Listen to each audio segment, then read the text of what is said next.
I think you're crazy. Want a second opinion? You're also lazy. Dr. Zayas, Dr. Zayas. Dr. Zayas, Dr. Zayas. Dr. Zayas, Dr. Zayas. Oh, Dr. Zayas. Dr. Zayas, Dr. Zayas. Can I play the piano anymore? Of course you can. Well, I couldn't before.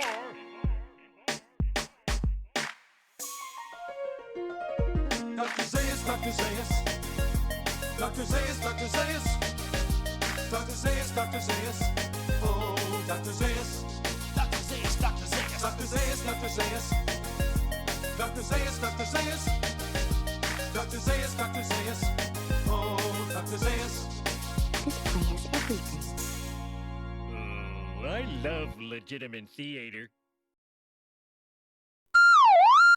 I do too, Homer. I do too. Hi, everyone. Hello. Hi, chat. Hi, chat. Happy Saturday. Or Sunday, depending on your geographical location. Hi. Hi. I can't hear myself. Ah, there we go. Ah! Having in-ear headphone. I hate you! Yeah. I hate the air that you breathe! I Hello, hate the everyone. fact that Let me you're say hi. even living! You make me melting. sick! Hi, Kadath. Welcome You should in. not be Hello, Isabel. alive! Hi, Amy. You should not Congrats on breathe the first. same air Hello, I breathe! Darkodia. You are Hello, scum! Authentic You are below Hello, me! Benny. Hello, hi. Hi. Hi. Hello, everyone. Hi. Hi. Hi. Hope everyone's doing good. Hope everyone had a good time. I accidentally passed out last night. So I was going to do a movie night around like 3 a.m. my time. And probably between the hours of 2 and 2:30, I sat down in my lazy boy. And then, miraculously, about 5.5 hours rolled by. And I woke up and I went, shit. So instead, we watched Fiddler on the Roof and The Wiz, the Michael Jackson. Well, he's in it. He plays the Scarecrow, but the late 70s version of Wizard of Oz. Richard Pryor is the. I'm gonna come to the overflow Quit room. interrupting. Hi, Black Guy. Richard Pryor's the Wizard of Oz in that one. It's funny. But yeah, we watched those two today, so a good like 5 hours, because Fiddler on the Roof itself is like 3 hours, and then The Wiz is like 2 hours, 12 minutes? Something like that. Either way, if you don't know, hi Emotion, welcome in. If you don't know, all June long, all I'm doing is watching musicals. Hello son, welcome in. Oh, so many Wire posters, I'm happy to see it. I have wires, right? Not lowercase. Why don't I have lowercase wires? Is it uppercase only? Yeah, you got that wires. Okay, good. Now I'm just gonna type wires and see every variant that I can add. Oh, we also have a new one.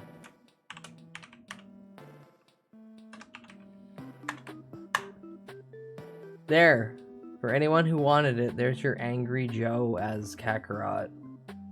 I'm looking squarely at you, Asian, even though you're not here.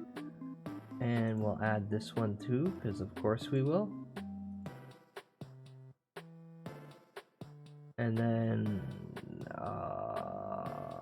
God, there's got to be another good wires. No. That's a good one. No. No. Why are they so many goddamn dude from Breaking Bad ones? This is wires. Okay, well, I did wires you. Lushu. And then the crooner ass looking one. There we go. Those added, right? Those added perfectly. Perfect. I prefer wires because it's a big silly emote. Like the high. Yay. Well, they both should be there. Can I look at that? I potentially can look at it. Secret money. Yeah, I'll play this again on stream. Secret money.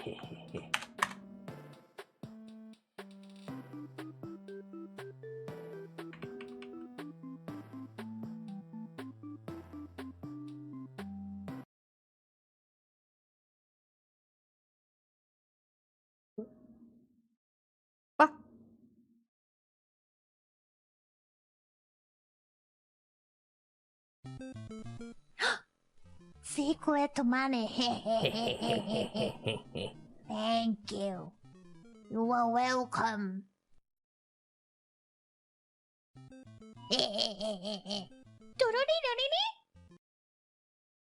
Okay, thank you. Thank you for sharing that Corona clip. Now, for real news, real quick. For Father's Day, we get Bob, we get Cleveland, we get Hank for Fortnite. I like this. I like this. I am upset that Cleveland gets like the body accurate representation, and yet we still have buff Peter. Please make a fat Peter skin. Give us accurate Peter and not Peter from that one episode from like season 1 or season 2. I think it's season 1. Either way, I want accurate representation of Senior Griffin. And then I remember that someone posted the one clip of Peter saying it's because you're a rapist to Glenn.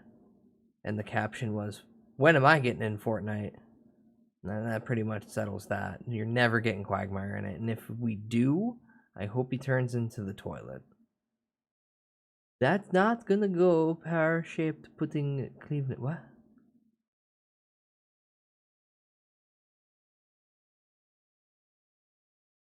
No, they've already like data leaked the how he looks. He looks accurate.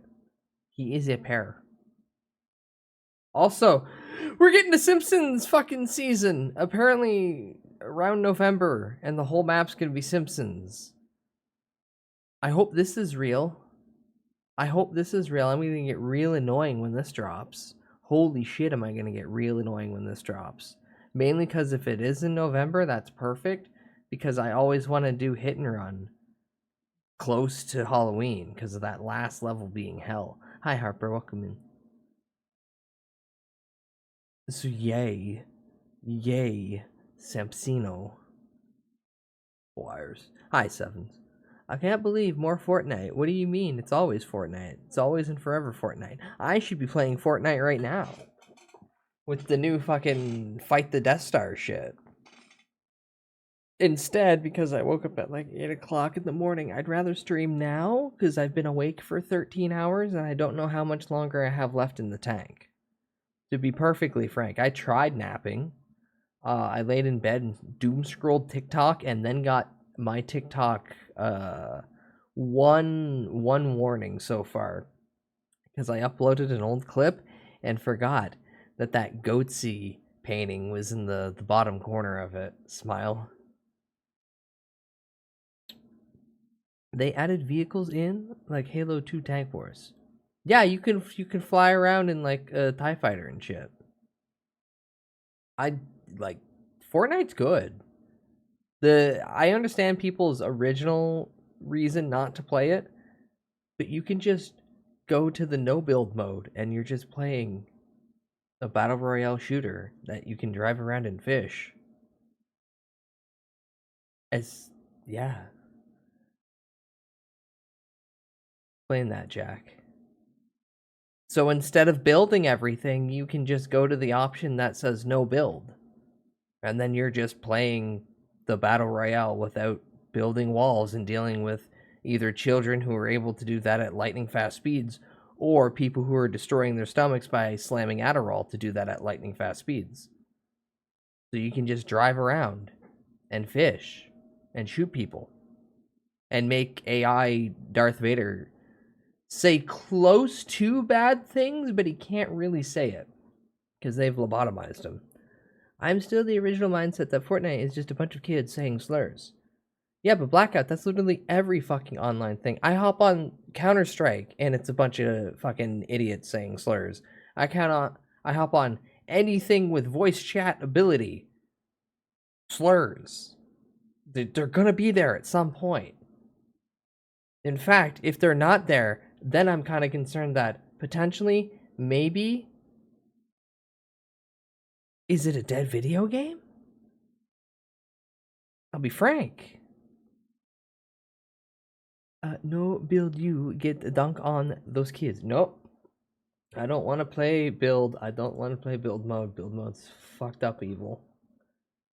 Build mode's so fuck up evil. I don't want to experience having to deal with the mental headache of I need to build the walls, I need to build the stairs, but I also don't need to build them. I just need to put them up enough so I can climb up to jump off the thing so they'll shoot at the tower I made and not actually at me. Just don't play games with voice chat. No, I like competitive games. I'm not great at them, but I like them. If I could have a fighting game where I could yell at somebody on voice chat, that'd be great. That'd be great. If I could get actually heated with someone mid-match, that'd be fantastic. It'd be just like tournaments. Build is real Adderall evil mode. Yeah. If you're not a child, then you're not slamming Adderall. You don't play build mode. That's what I meant. No build. Oh, yeah. Yeah, no build. No build, no build, all the enjoyment. Build mode, eh.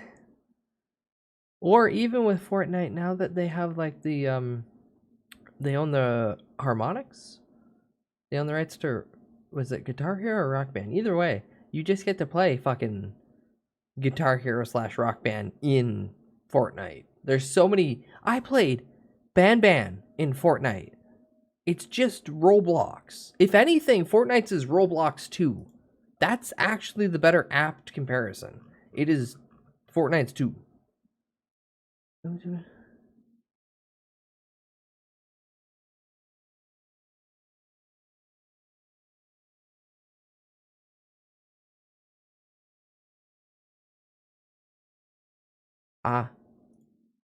Alright, I'll have to read all of that later. I love getting stuff. My friend plays 2K basketball, and it sounds like a shit show.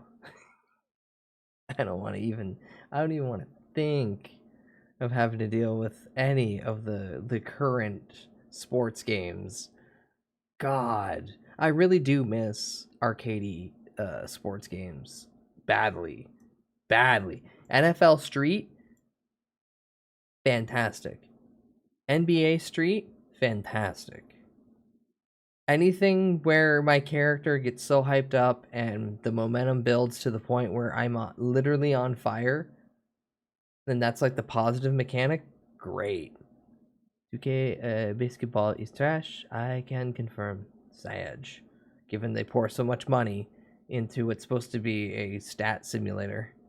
When the game store has 1,000 copies of secondhand sports games, it says something. Yeah. Just don't fucking buy any of it, but people will keep buying it. It's like FIFA every fucking year. It's the same it's literally the same fucking game for the past like 5 years. And the worst part of enjoying sports games is when that one version comes out that actually understands what to do and even has like the additional things like manager mode and everything's good, and then they never use that again. It's like the game never happened. I buy 2K games like once every 3 years and just play offline. Yeah, you just want to play it for the game. That guy's a cyber character. He's not real. I forgot to mention, I got my Switch the other day and found out I need a Switch 2 compatible SD card. Yeah, they did that. They did a lot of things.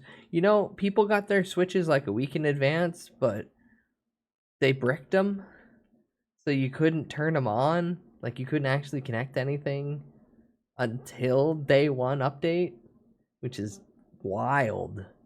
Corporation gives you product, but corporation says you're not allowed to use it until a certain day. But you can physically have it in your hand ahead of time. That's fucked up. The only sports games I liked was the OG NHL games. Hockey ball!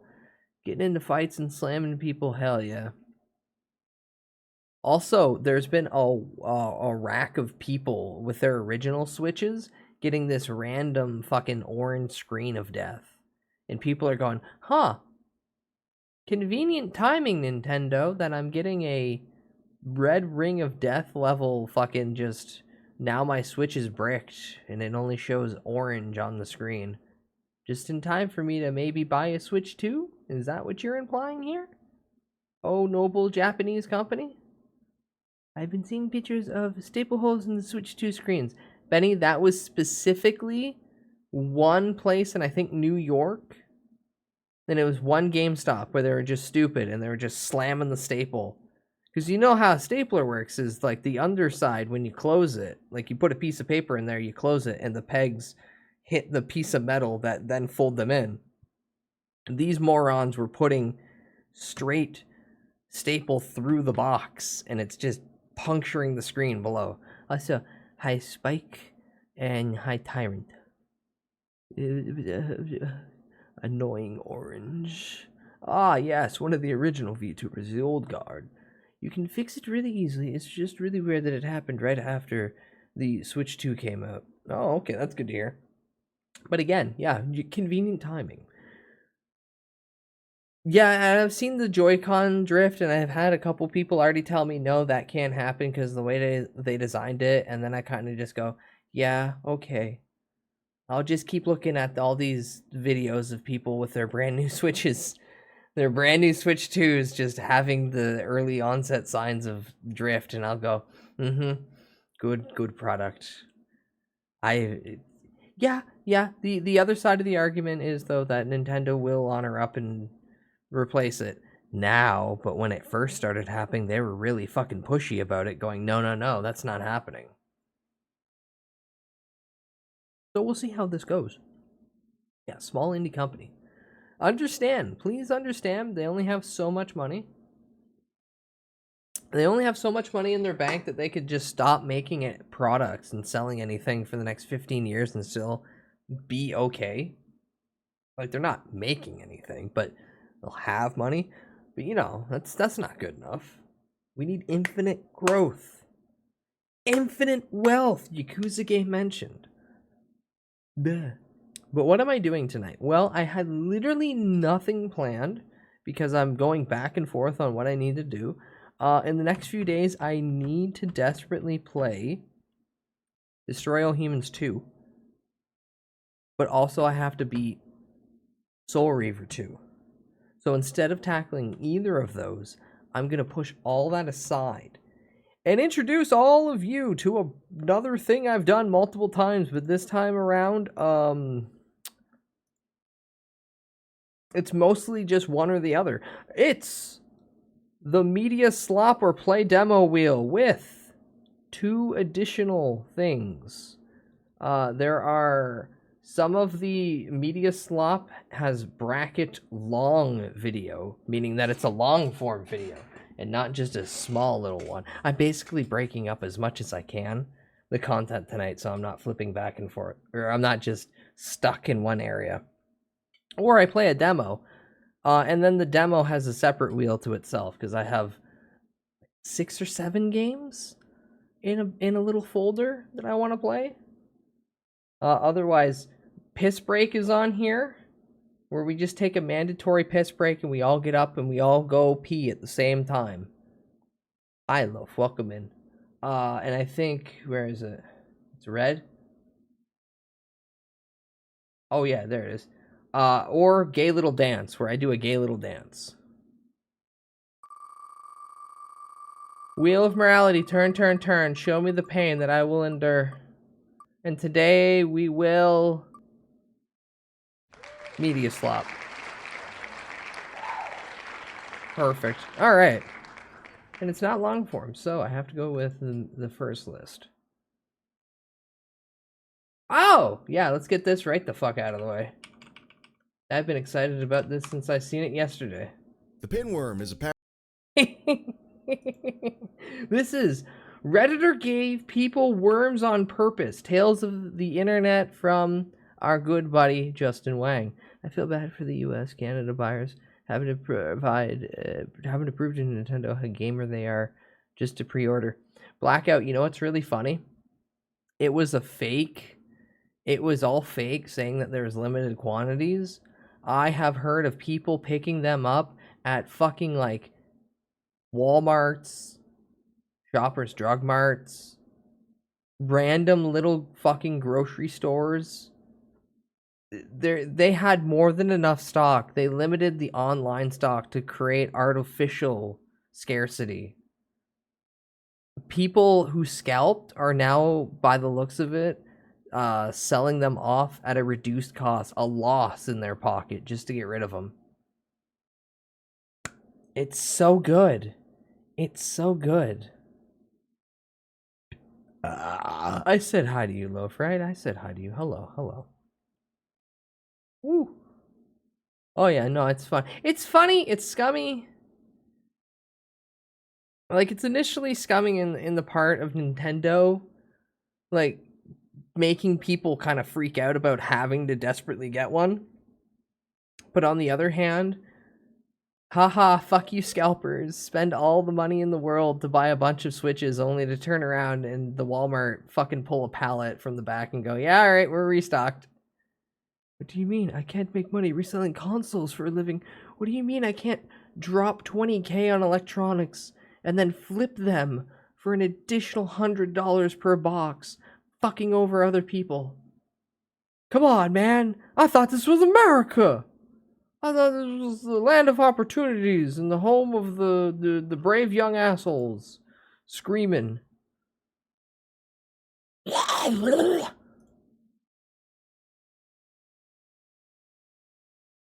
Anywho, hi Devil, welcome in, bud. Hi Main Dog, welcome in, bud. Have I tried Half Sword yet? Yes, I've tried I played Half Sword when it was like, hey, this is the brand new fucking thing, and that's not a game for me.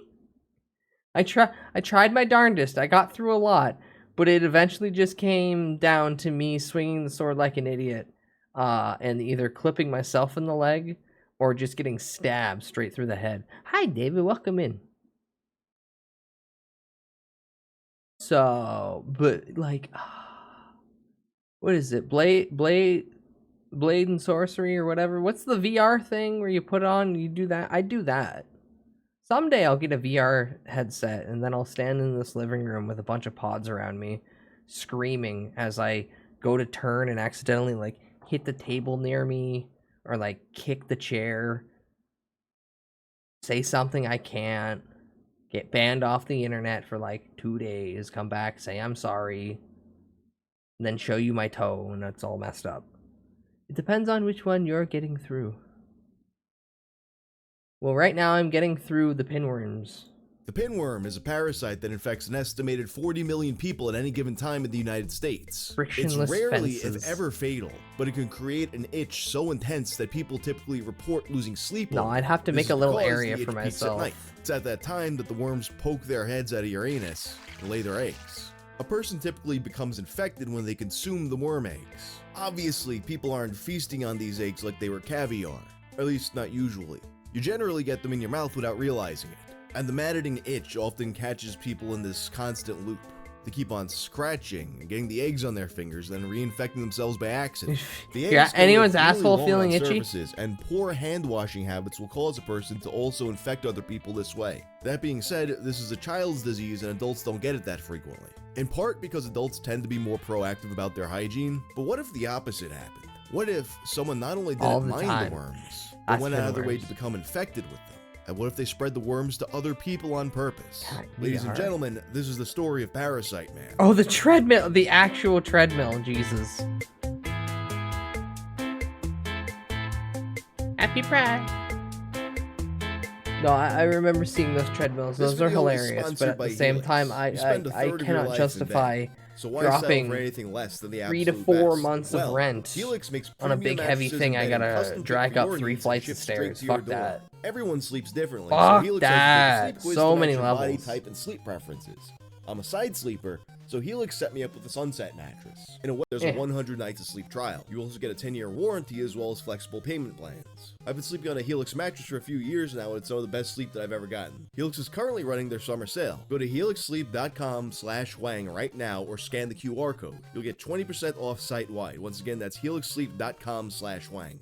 Several years ago, I made a video about the pinworm butt plug. It was a person horrified to discover an infestation of pinworms inside their partner's asshole. It's one of those stories that's considered to be a classic of Reddit filth, along with things like the coconut and the poop scissors. Damn, but I got there's more cheap than rent. one classic pinworm story in the history of Reddit. But this one seems to have Wait, how fallen much to the was that? wayside a bit over the years. Wait, hold on, how much? I'm assuming it's like a couple grand.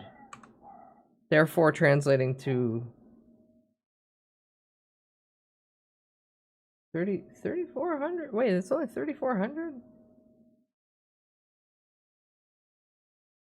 Hey, hold on. 34.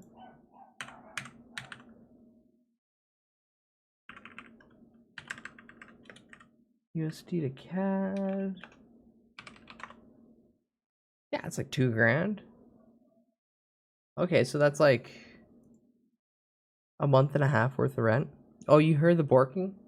You hear the borking from outside? I do have the patio door right to my left. Right to my left.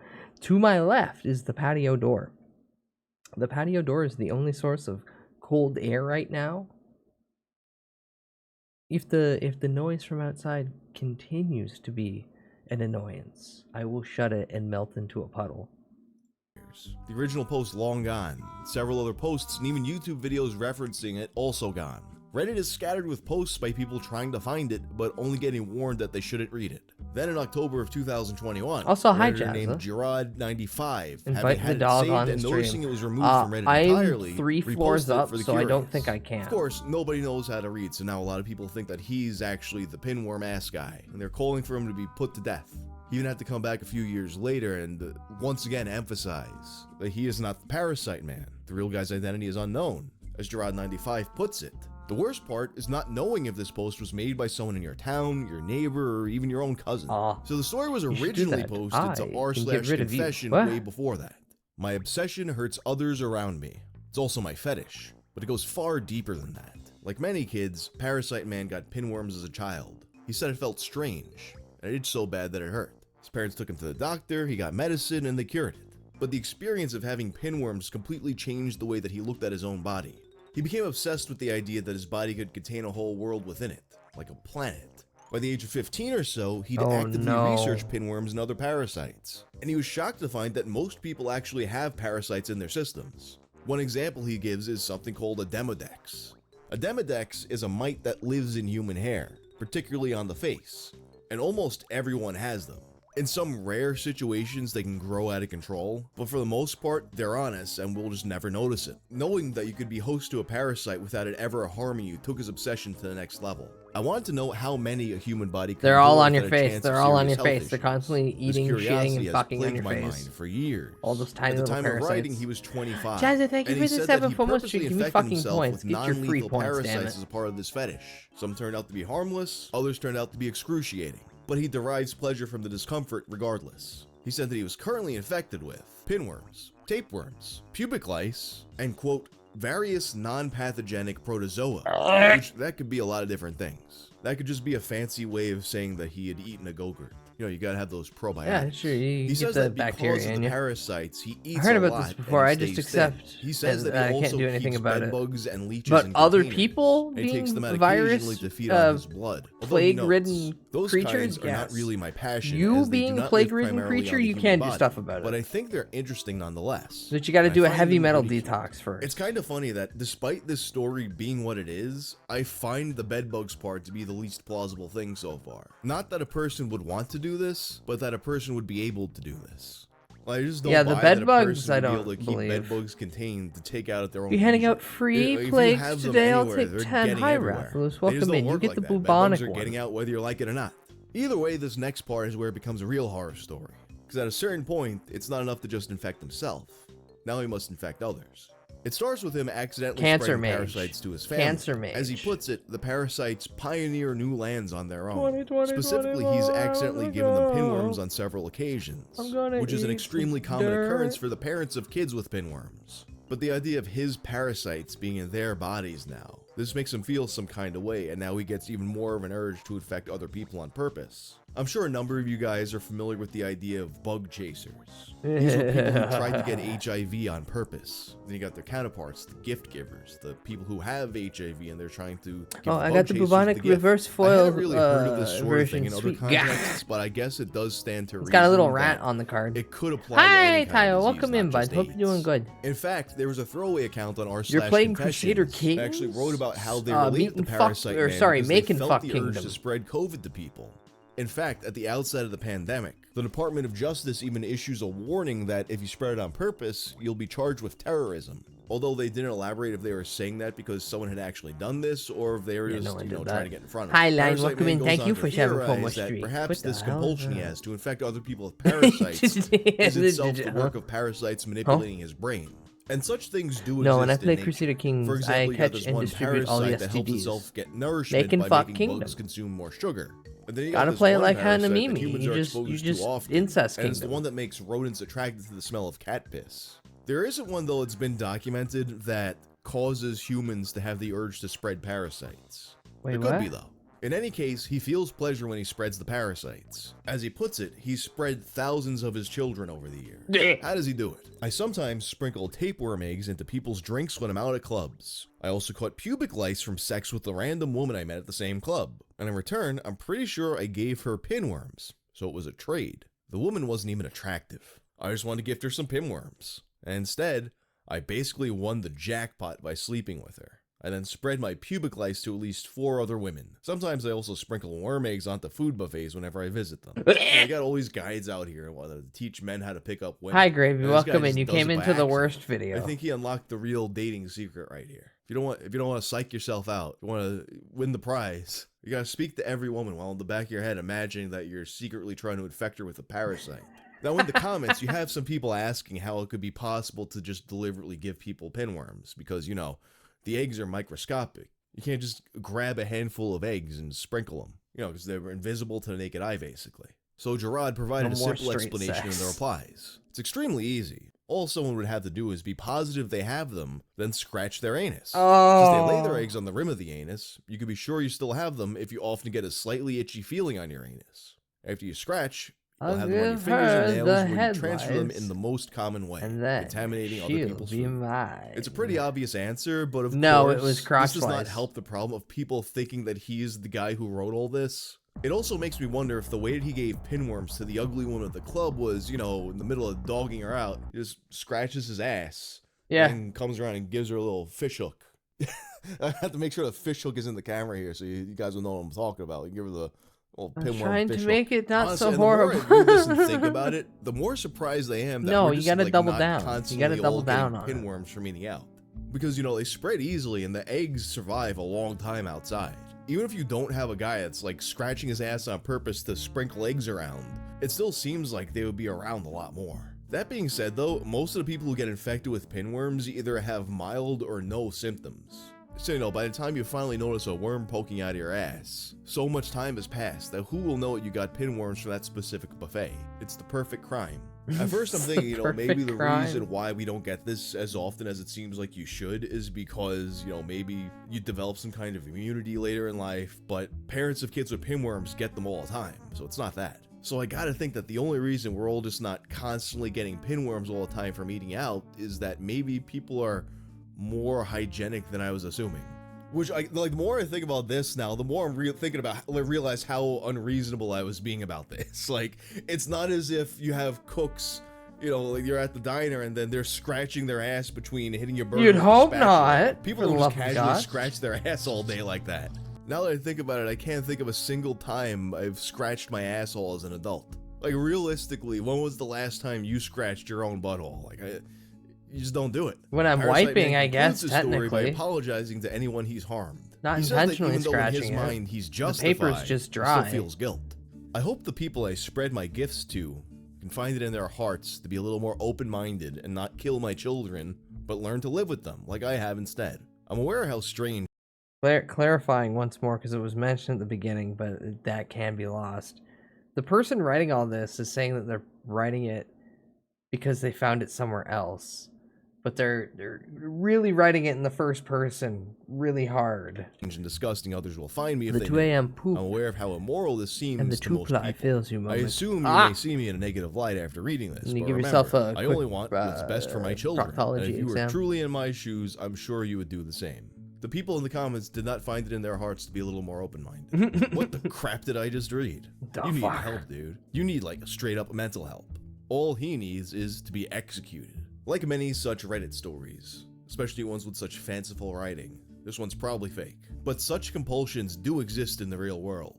And interestingly, among the cries for legal action in the thread, mostly directed at the wrong guy, there's a person who claimed to have actually had to deal with a person with this compulsion. I was harassed by someone like this who continuously broke into my home, infecting everything possible. And yes, all food sources, but even hygiene products. I will forever check what I consume now, and it took forever to find out what was happening. You know, I guess this person was getting worms for months at a time, and then they just didn't know, and then one day they caught this guy Not off and brown-handed. give yourself a And as prostate it turns exam. out, there's not much of anything you can actually do legally. Which I guess makes sense. I mean, how do you prove in court that someone actually gave you worms on purpose? Or maybe if you have video proof of it, of a person breaking in your Find house their rubbing Reddit their page ass, like, explaining squeaking all like a of it, fucking and you puppy. tie it But back if you to just them. explain it to someone, oh, they're breaking into my house and trying to contaminate my food and hygiene products with their dirty asshole, and now I got worms because of it. If you try to explain that to someone without video proof,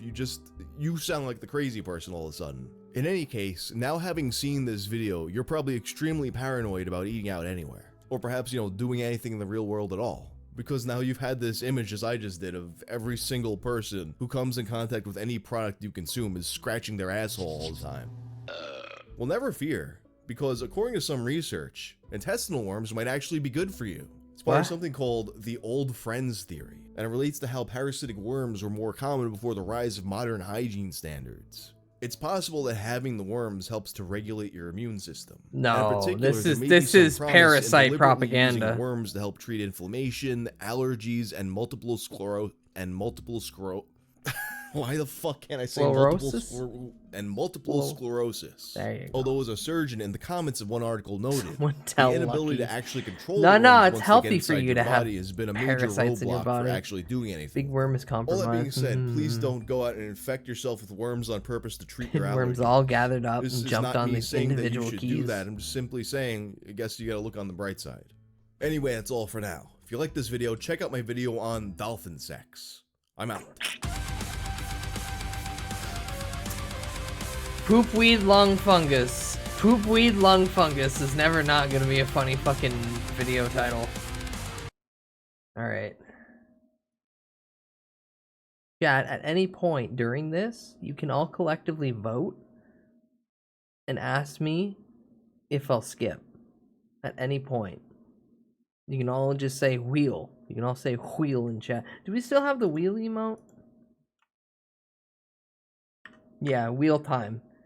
If y'all start spamming wheel time, then I'll go to the wheel. Did this guy do the 3 a.m. Big Apple remix from Turtles? I don't believe so. He does metal. He's been doing entrance themes for wrestlers as of recent. Wheel. Round and round and round she goes. Where she stops, I will know in about 4 seconds. Ah. We have a demo. Yippee. Chat, do you know what this means? We go to the other fucking wheel. Oh, hide that. And the demo we will be playing is tuna hockeys underwater. Sick. Alright, now I've already played this game, but I played it for like 20 minutes and I was very tired, so it was not entertaining, and I don't think anyone was around for it. Am I back to this one? Okay, good. But now you little shits are here. And I'm only borderline passing out, so I can play tuna hockey. Here's my controller. Also, it might get really loud when it boots up. All these demos, I tried preloading half these demos when they just pop on, just start screaming. Respin that wheel? No. It sure as looks like him. Is it like an ancient video? Lame Genie video game music covers featuring Justin Wang. He was featured in it. But I have no idea who Lame Genie is. Big Apple. Big Apple. 3 a.m. Bam bam. Ba-da-ba-da-ba.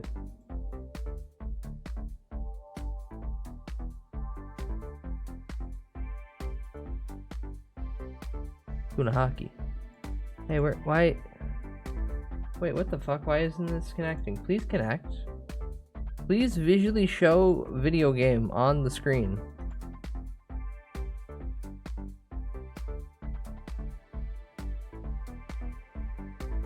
Video game. Play. There we go. Why'd I have to fucking re-add the capture?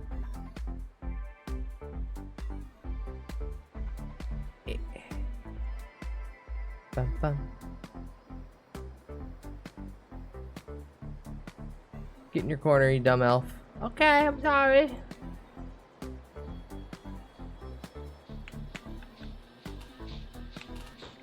Alright. Ooh.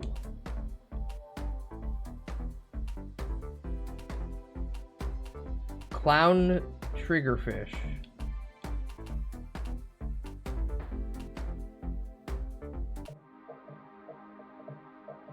Okay, I completely forget all of the controls.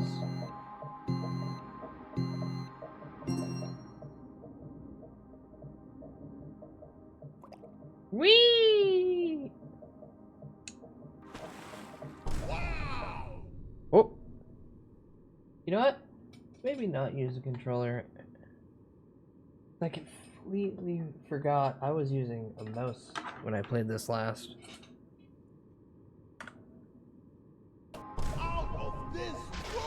Ooh, belly flop, damn it. But with tuna hockey, I'm just a fish. Oh, and God, is this hard to control at times.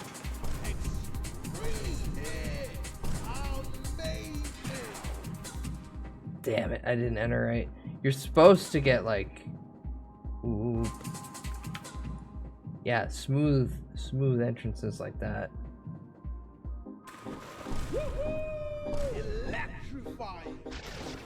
Damn it.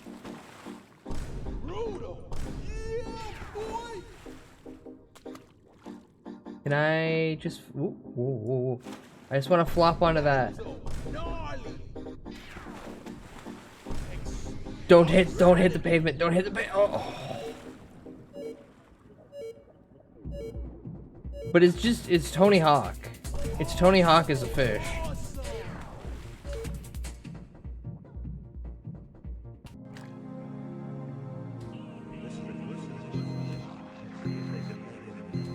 I need 35k when it comes to points?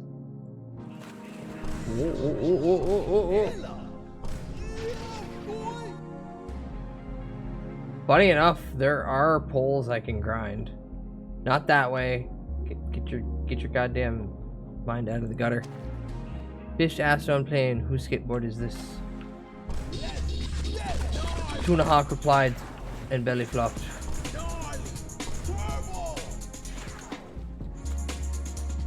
Come on, go up.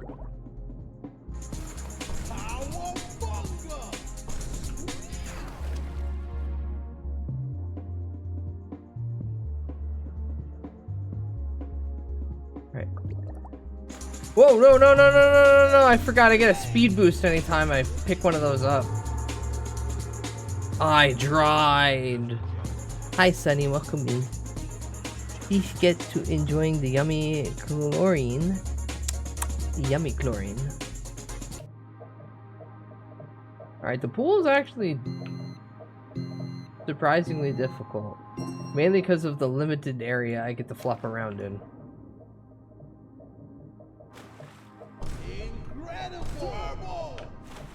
Okay, good dive, good dive. Come on, come on. Pizza, pizza!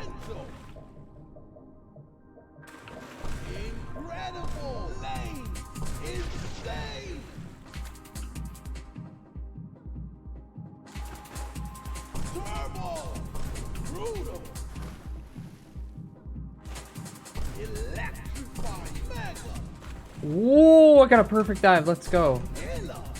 Bounce, bounce up, bounce on it. Oh. Okay, so I can't bounce off the floaties. The floaties are just there to be an annoyance. Hello, hello, get out of my way, please.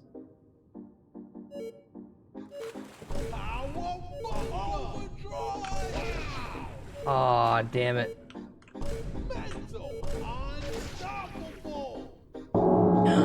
So, Raiders, hello, hello, hello, hello, hello, hello, hello. Loop braid, loop braid, loop braid, loop braid. Hi, everyone. Hello, I'm Bud. Hi.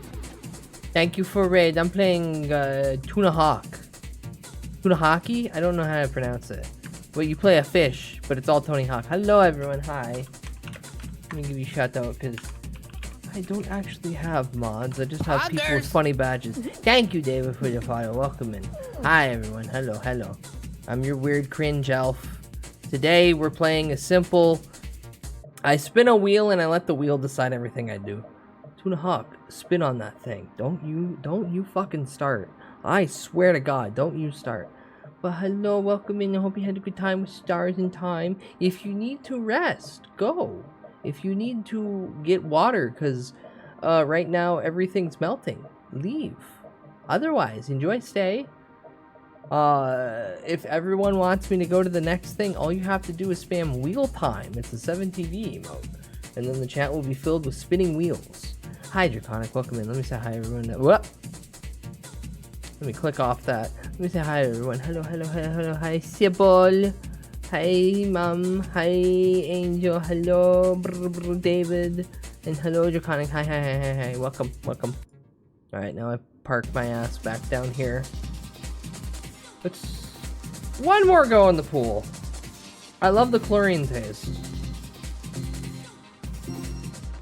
So it's very simple. You don't get to hear the music because we're underwater.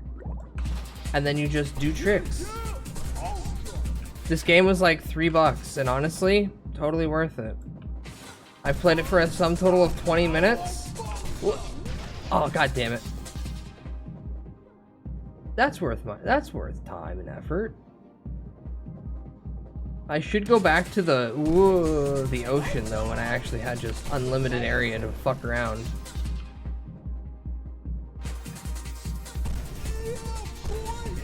Yeah.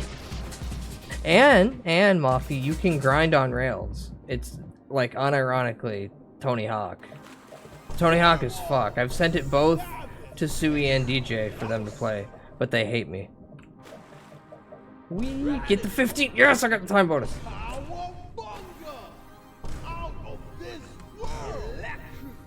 Don't ask me what any of the controls are, by the way. I just figured them out.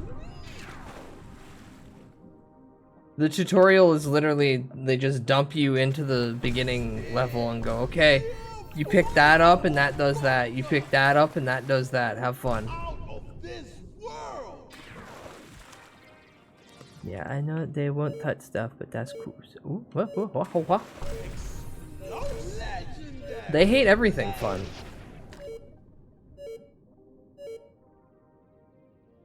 Alright, let's go back to main menu. Did I unlock anything else? Swamp. Glowing mushrooms and stuff. Try the swamp, and instead of the clown triggerfish, I will be a red-eye bass. Funny enough, I unlocked like basically all... Ooh!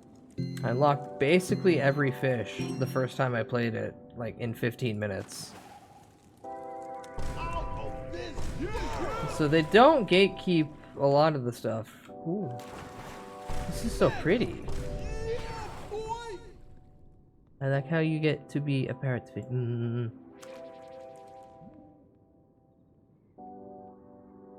Launch. There we go.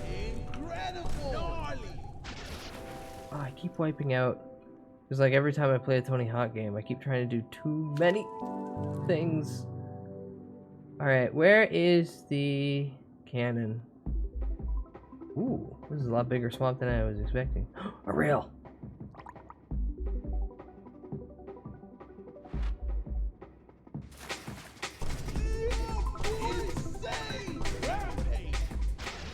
Ah!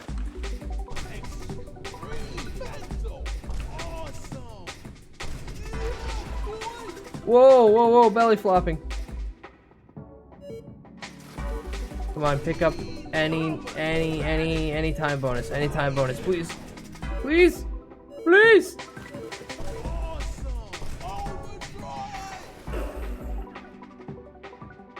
Okay, one more go. I want to play Goldfinger the entire time, but I know that I'm just gonna get slapped with copyright. Every goddamn funny bit I want to do is just illegal.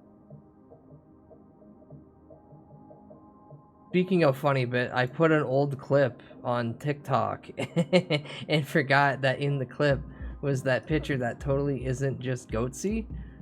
Yeah, so I have a strike on my account now. Ooh, perfect dive. So I'm keeping the legacy perfect and clear. No, I did forget because it was like in the background and I couldn't fully see it. But the AI scanner certainly did catch it. Not when I initially uploaded it though. So maybe someone reported me. If that's the case, hell yeah, I have dedicated haters. Alright, free me.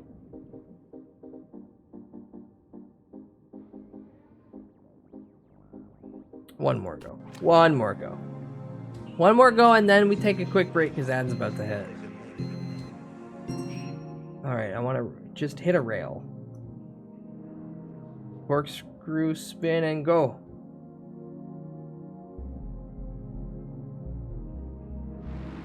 Yeah!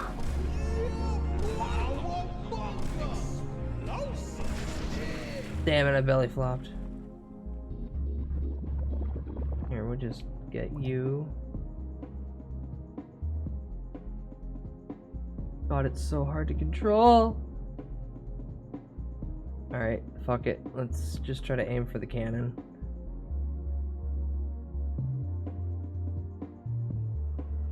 Go! That wasn't that powerful. Good dive though, good dive though.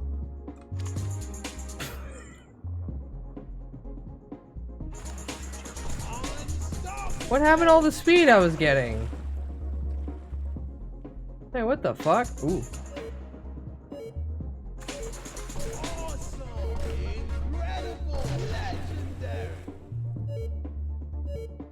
Alright, well, we will be free. Ooh.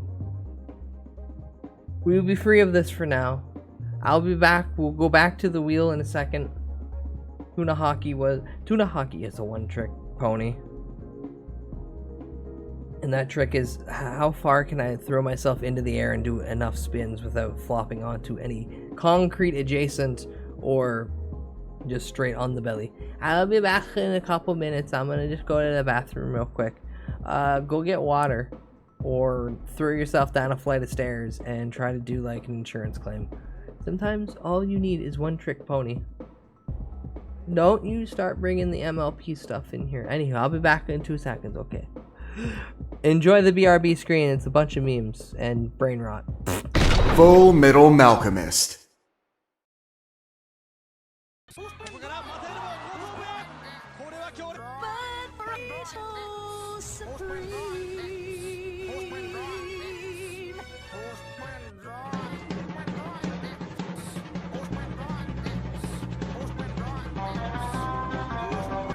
If heaven ain't a lot like Dixie, I don't wanna go.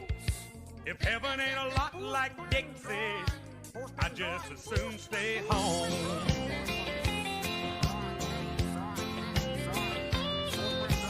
I was one of the chosen few to be born in Alabama. I'm just like my daddy's son. I'm proud of who I am. I went through a lot of good women, shook old Jim Beam pan. If I never see the pearly gates, I've walked through the promised land. If heaven ain't a lot like Dixie, I don't wanna go. If heaven ain't a lot like Dixie, I just as soon stay home. If They don't have a Grand Ole Opry like they do in Tennessee. Just send me to hell or New York City, it would be about the same to me. ¿Ese jamón es procesado? Si es procesado, no lo quiero. Señora, este es un trozo entero de 5 kilos de jamón. No tiene huesos, grasa, ni tejido conectivo. Es una amalgama de la carne de varios cerdos, emulsionada, licuada, colada y finalmente unida inexorablemente en un obelisco de carne impío. Dios no tuvo nada que ver en la creación de este aborrecimiento. El simple hecho de que exista este monolito de jamón es prueba de que Dios es impotente para alterar su universo o es ignorante de los horrores que tienen lugar en su reino. Este prisma de carne de cerdo es más que carnes frías. Es la declaración física del desprecio del hombre por el orden natural. Es la manifestación pura de la arrogancia humana.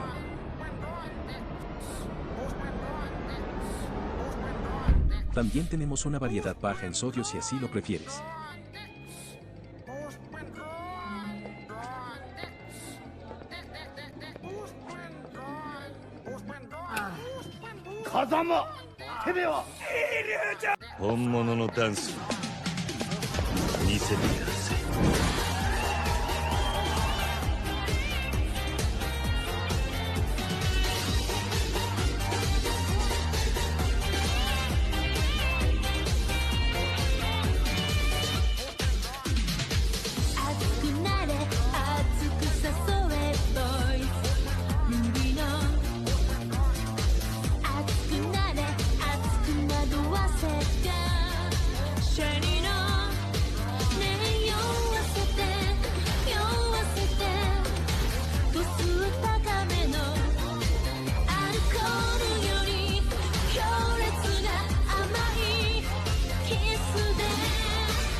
I've always been a huge Devo fan. They've always been one of my very favorite groups.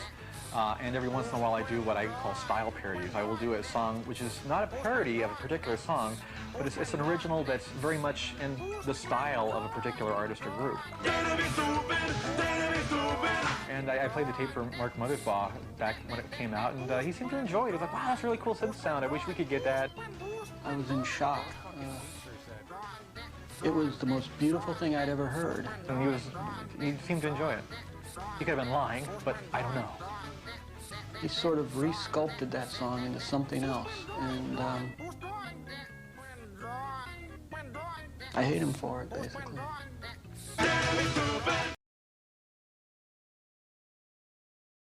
Full Metal Malcolmist. Hi, I return. Unfortunately for your eyes and ears, I am back in front of you. So we're finally here, spinning the wheel for you. If we hit on Media Slop, you can drool too. And what do we get?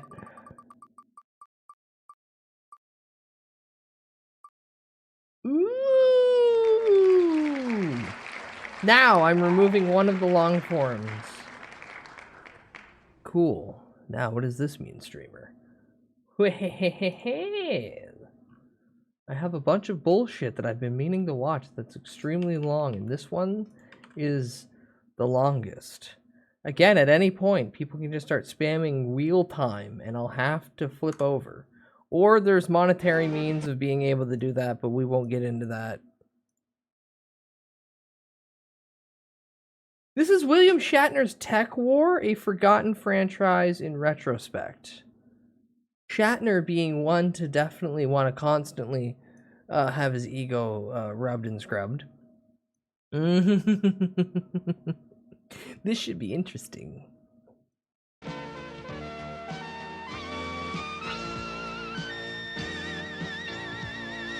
This is one of those funny sci-fi thing I have no idea about. You'll be amazed at what you hear. Every so often, a figure emerges from the miasma of yes, Hollywood. The type yes. of person who's unashamedly themselves, Betty! whose quirks and peculiarities become so recognizable. Oh, that their that very was being is the adopted Late into Show. the pop culture I lexicon. remember that. This is I the think type I of was watching person that who with my can be dad, decades actually, when outside that- of their peak of relevance and still Jared be Ferguson. parodied in a Family Guy or SNL TV11 skit. did a run of William this, Shatner and is he one sounded such like he figure, was going an to die actor with several a penchant for grandiloquence and a healthy dose of self-aware arrogance. Shatner is Shatner. What are you going to do? Shatner could not be self-aware if he was in front of a mirror with a sign. His defining characteristic is undoubtedly his line delivery. Having cut his teeth on classical Shakespearean theater, there's a unique affectation to his on-screen speech with frequent dramatic Why'd you cut to pauses as he's Columbo? carefully considering what to say next. And perhaps your intelligence Actually, because he was brought up, we really need to get Belanco, son of Columbo, as a thing. So there's like one episode of one of the old Lupin series where they just made Columbo's son a character, and I just want that. I want a modern day take of Columbo. But it's just, you can just default it to his son, and it doesn't even have to be blood related. It could just be a kid he adopted, who just happens to have, like, he just picked up his mannerisms. But God, we need more Columbo. so great, Sargon. Sorry, the We old faced a man will similar stop crisis yelling. In our early nuclear age. And I'll focus back on this thing that I'll yell at in a moment. Wisdom not to destroy Don't be us. seated. It's been the as an subject internet of impressions and parodies for over half a century now. In spite of its enduring mimetic legacy, Captain Kirk, as We're gonna portrayed get him by up. Shatner in the original Star Trek series, was one of those iconic TV performances. Spock may have been the fan favorite, but Kirk was a real badass. Checkmate. Not chess, Mr. Spock. Poker. Poker. What? But for reference of anybody who doesn't know what the hell I'm going on about, this is Boronco? No, it's Belanco. He's just Columbo, but younger with a skateboard. That's all I ask. He just had this charisma That's all I that made ask. him Just fun give me to that. watch. It's through Kirk Give me that. and That'll be Star cute. Trek's That'll be eventual fun. syndication that Shatner would go on to become a major figure in American pop culture. This left the actor in a bit of a strange place. Star Trek was popular among a certain crowd. The Trekkie community was enthusiastic, but at the time of the show's original airing, it wasn't huge. So despite the They did prevalence not of pay Star the Trek, Shatner multiple didn't become a big bills movie that he star, had. so to speak. Actors like Clint Eastwood and Steve McQueen would parlay their network TV popularity into big-time movie careers. That was the dream. Following Star Trek's cancellation, Shatner found no such opportunities, now living out of his truck and taking any job that would come his way. The roles he was given were That I wasn't sporadic aware appearances of. in TV shows, low-rent science fiction films, and commercials. So he did the smart thing and embraced the character of James T. Kirk. Whereas many self-serious actors would have been disgusted by the hordes of sweaty nerds waiting for autographs at a convention, Shatner Shatner didn't want to live out of his probably truck was anymore. also disgusted, but he did it anyway. Well, what do you think about the response? Huggers! That, Thank you, well, thank they you gave for at that follow, convention, welcome in. 10,000 people and the packed house here tonight. You know, I have. The popularity of Star Trek grew in the years after its initial airing, and with the success of several sci-fi pictures in the late 70s, Paramount saw an opportunity. The original cast was reassembled, and Star Trek: The Motion Picture was released in 1979. It was successful enough to spawn sequel after sequel after sequel, each one Then the finding one with the tremendous whales. success. The Star Trek movies set the stage for William Shatner's second act, the revitalization of his career.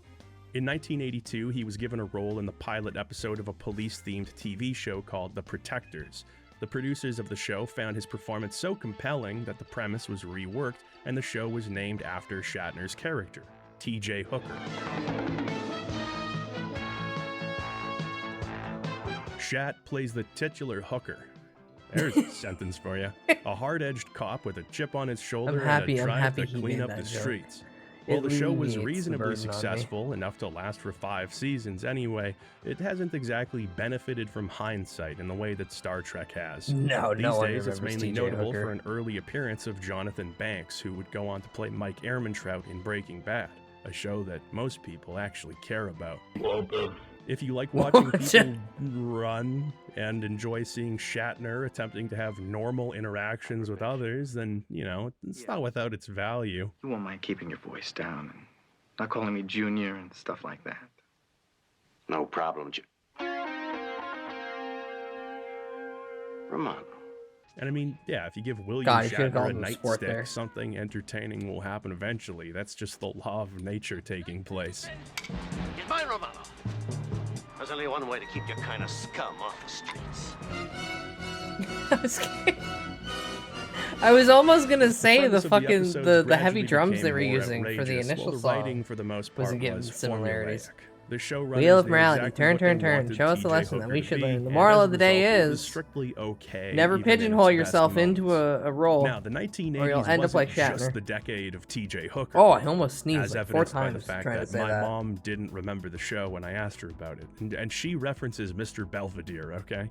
The 1980s was the decade where science fiction became cool again. Yeah, why the Movies fuck would like you The reference Terminator, TJ Hooker when you RoboCop, had and Starsky and Aliens Hutch? became cultural landmarks. With the release of works such as Ridley Scott's Blade Runner and William Gibson's debut novel, Neuromancer, the door was open to a whole new subgenre of science fiction, cyberpunk. Cyberpunks are on the Cyberpunk. cutting edge of what tomorrow may bring. Thank The you, random cyberpunks generous are a group of the youngsters subber. who are into The tits program keeps doing it the computers. second you hit the button Yeah, instead of okay. when you I guess that's announce an it. acceptable I hate it. definition. They A need to fix high-tech, that bit of the neon-soaked API. vision of the future, ruled by a corporate oligarchy, plagued with crime and an erosion of social trust. Throughout the 1980s, many cyberpunk stories and games developed a cult-like audience. Toward the end of the decade, production was beginning on a 5th Star Trek movie when union truck drivers went on strike. This meant that production equipment couldn't be moved, which led to a standstill. With nothing to do but wait out negotiations, Shatner began to pen the concept for a sci-fi novel. They say write what you know, and that's exactly what he did. Inspired in part by cyberpunk media, the book, according to Shatner's autobiography, was conceived as, quote, TJ Hooker meets the fugitive in a Star Trek future. Tech War was born. With the first book Please, released in I need this to turn 1989, into William a Shatner's TV Tech show War or a would go movie, on to some exist. sort of franchise The to book make me money. imagined a future, robots are there, oh, and William Shatner's there. Okay, well actually... Oh, that's just prime. Hey, Apparently, it thank was you for actually the ghostwritten 26 by months Ron of Goulart. There are resubscription. robots, though. That part was true. Enjoy your Tech goatsy War was hand not emotes. tech warmly received by critics, but it was still popular enough to warrant I- sequels. By 1993, the Tech War novels had sold over 500,000 copies, which, relatively speaking, wasn't too shabby. There's no doubt that Shatner's involvement was a huge boon here, as Star Trek The Next Generation had begun airing in '87, leading to what was arguably the peak of Star Trek's popularity as a franchise. So, the book sold quite well. Then there was a Tech War comic book. Then there were Tech War trading cards. Then there was a bunch of Tech War movies. Then there was a Tech War TV show. There was wait, Then there was a Tech he War actually video had game. all this? I'd like to take a look at this oft-forgotten corner of William Shatner's career and see if we can't answer the question, how can such an expansive multimedia franchise have zero cultural impact, aside from occasionally being the butt of jokes? Honestly, Dougal, you've got to broaden your mind a little bit. What are you reading anyway? Actually, I'm rereading it. William Shatner Tech Wars. They didn't even have enough respect for the book to say its name right. It's not plural, there's only one Tech Tech Wars. War.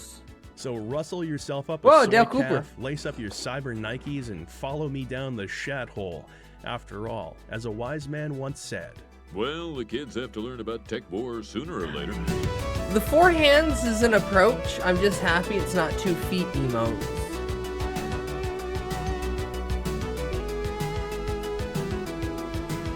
Also, is the synth playing here? Is that Tech Wars theme? Because if that's the case, okay.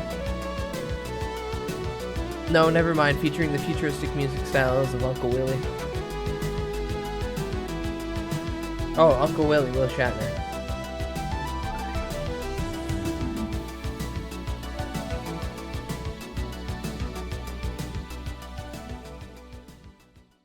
Alright, let's start at the beginning. The 9 Tech War novels. Just like Harry Potter! Now, it's been said over and over again that the series was actually written by prolific sci-fi author Ron Goulart. Some people say that Shatner came up with the broad strokes and acted as a consultant during the writing process. Yeah, and then Ron got Others paid. say that Shatner had nothing to do with the books and was little more than a face whose big mug on the back of the book would sell it to Trekkies.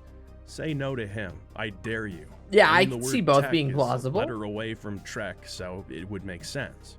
Each book is preceded by a brief acknowledgement from Shatner, ambiguously implying that without Goulart, the books never would have been written. In his autobiography, Shatner states that his books were written with Goulart. The Mammoth Book of Comic Fantasy by Mike Ashley states that Goulart did, quote, most of the work on William Shatner's Tech War and its sequels. I don't know, man. In any case, I think it's safe to assume that Goulart probably did the lion's share of the writing, especially considering he worked professionally as a ghostwriter. Be a weird Will coincidence shows if up, Shatner he just drops a happened to couple strike up a friendship tidbits with of a ideas. ghostwriter at the Goulart exact ignores all time of that he went on and to write a writes bunch 7 of books. or Now, 9 I'm not books. convinced that Shatner had no involvement at all. So His Shatner's comments Tech War, regarding Tech the War best being a first-person pastiche shooter of of all Star time. Trek and T.J. Hooker What you are talking just about, way Wills? too on the nose for it to be anything other than true. Who else but Shatner would look to those two properties simultaneously for inspiration? I think Shatner wrote Tech I don't War know. the same way that Shatner Jazza. wrote his... Guys, I've had this in my list of shit that I eventually want to sit down and watch on stream for like, when did this come out? 3 weeks now. The first time I seen Tech War was 3 weeks ago when this came out. No, don't shoot the...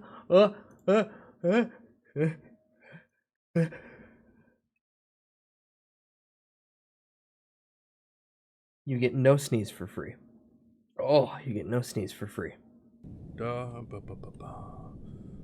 your way. My brother in Christ, this is 28 minutes. I'm just gonna drop it in here. This is your player character, everybody. Whose idea was this? They are just precious. Okay.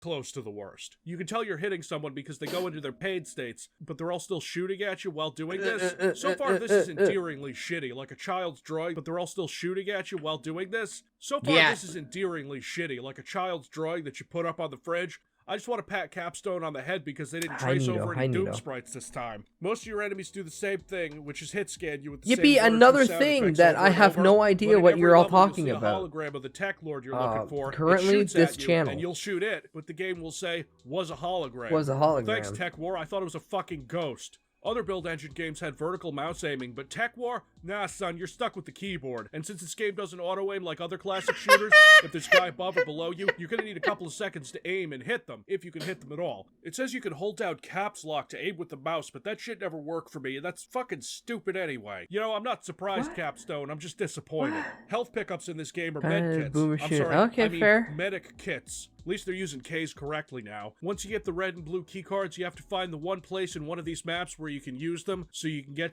Alright. We banked this for when we're done going through this. 1968 cover of Lucy in the Sky with Diamonds.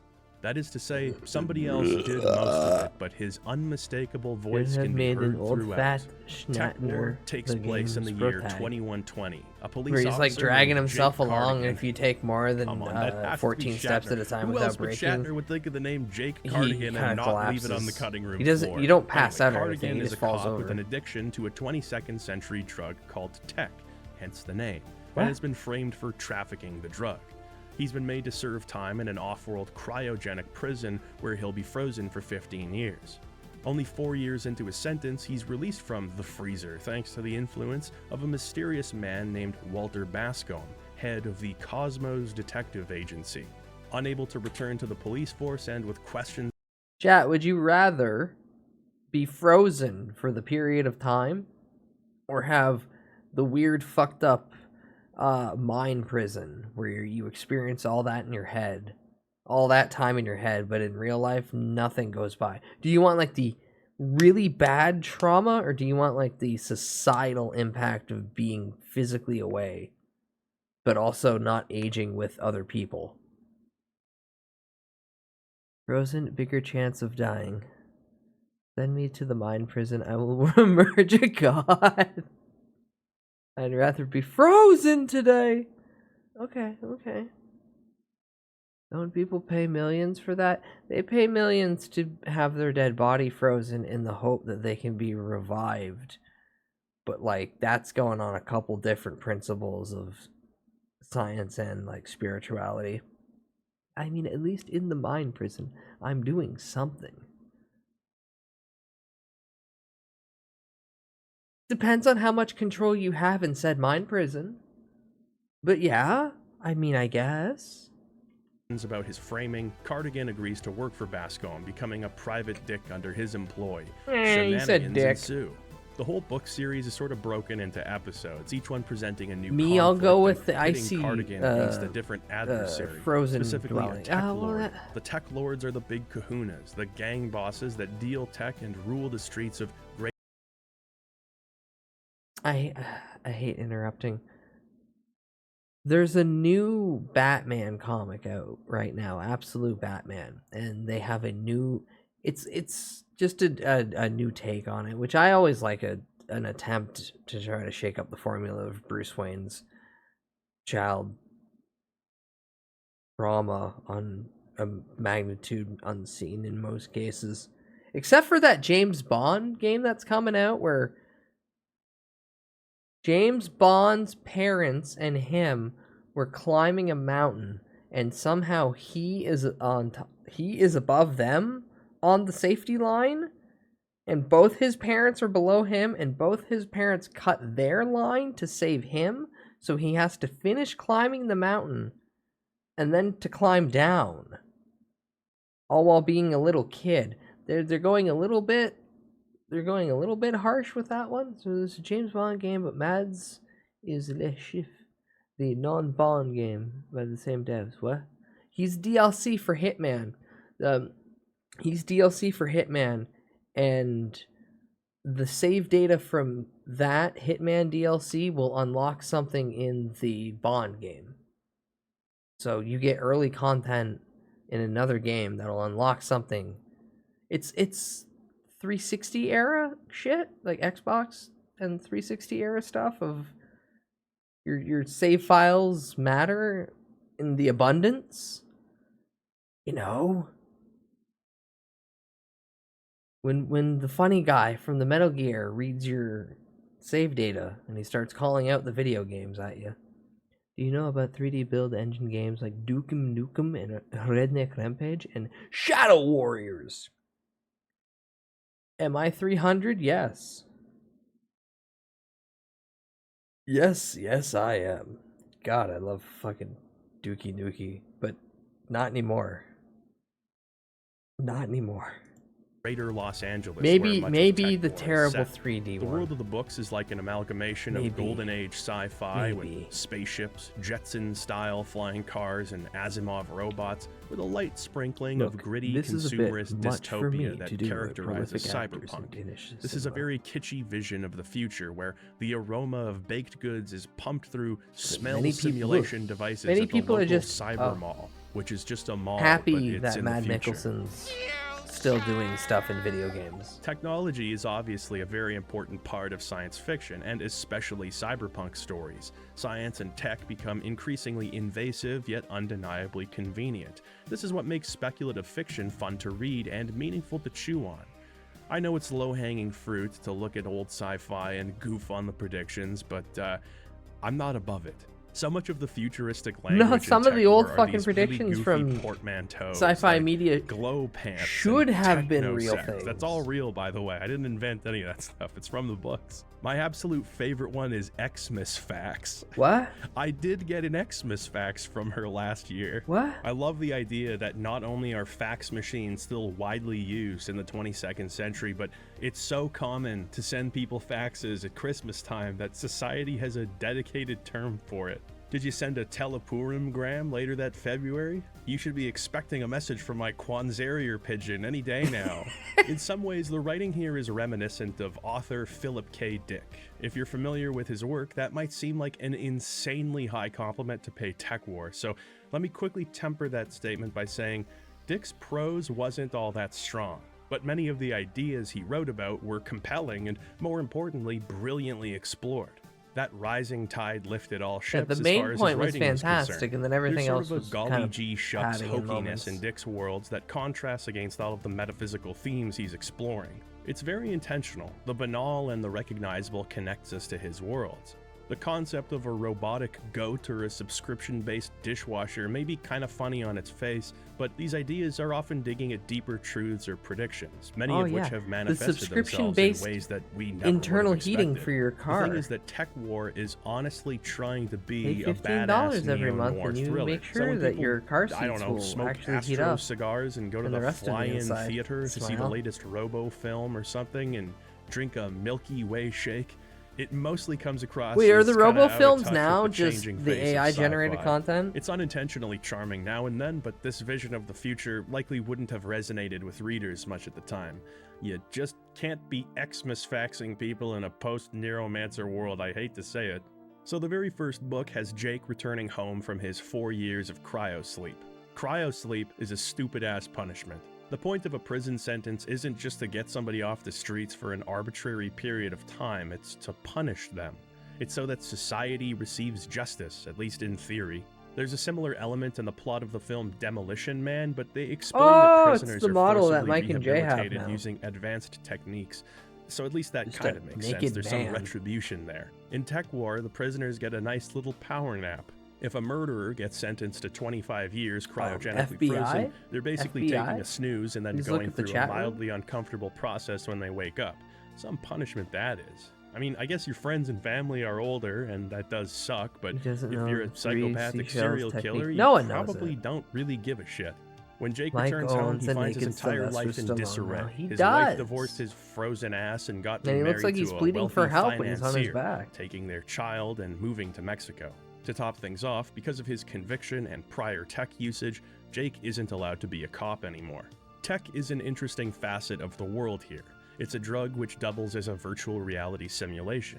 You load a device with tech, connect it to yourself via headset and electrodes, and you can essentially live out your wildest dreams in a way that feels completely real. Whether it's exploring your wildest sexual fantasies or simply reliving memories of your VR youth, chat. tech offers its users an escape from the doldrums of daily life. While Jake was falsely accused of trafficking, he did actually have a tech addiction. That part is true. Coming home from prison and realizing that his family is gone triggers a relapse, and it's one of the better sections in the first book. You can see him bargaining with his own mind. For every reason he tells himself not to do it, his addictive personality has prepared a convincing retort. One would be enough. He'd do an hour of tech and then quit. Quit for good, probably. Certainly. That would I'd prove only he could handle goon the for stuff an and wasn't hour. dependent Simply, on I'll it goon for anymore. an hour and The then never do qualifier it probably again. does a lot of heavy lifting for an addict like Jake. You never want to completely cut yourself off from the possibility of using again. You want to beat the addiction because you know it's destroying you, but you also want the comfort of knowing it's an option. Just before Jake can put his headset on, his wife comes home with his son, Danny. She realizes that leaving him was a huge mistake. They all embrace, eager to pick up where they left off. But, of course, this is only a tech-induced hallucination. Jake's ex-partner on the force, Sid Gomez, finds him alone in his bedroom, hooked up to tech.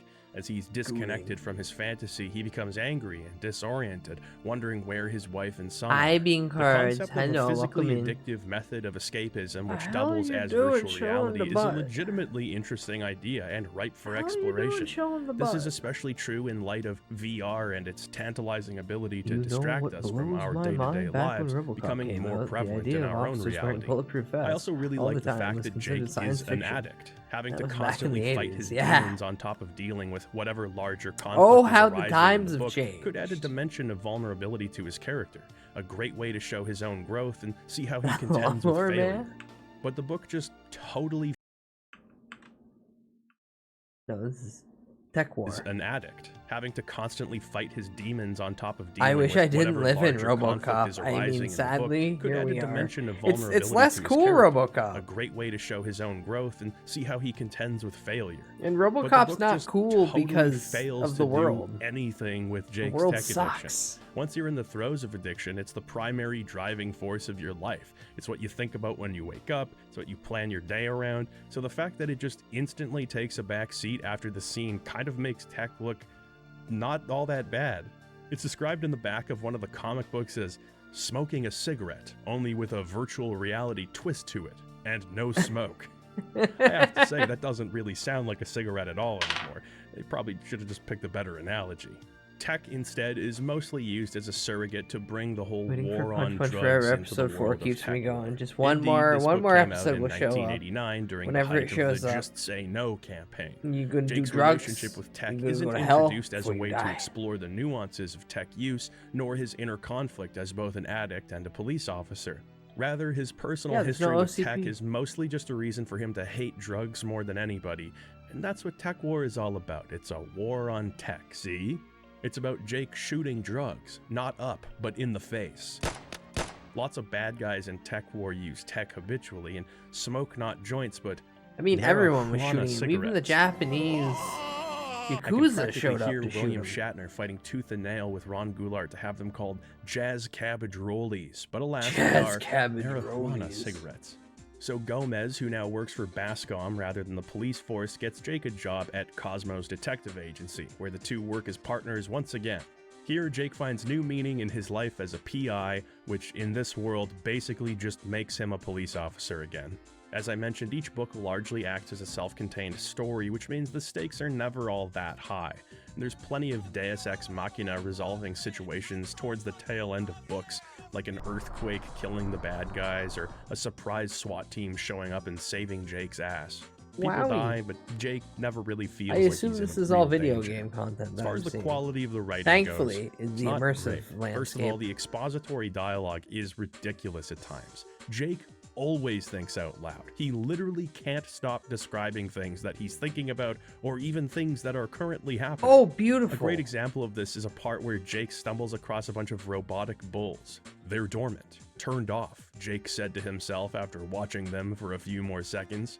Alright, so nobody would ever say No, they're dormant, William turned Shat- off, in William response to Shatner. something being dormant, turned off.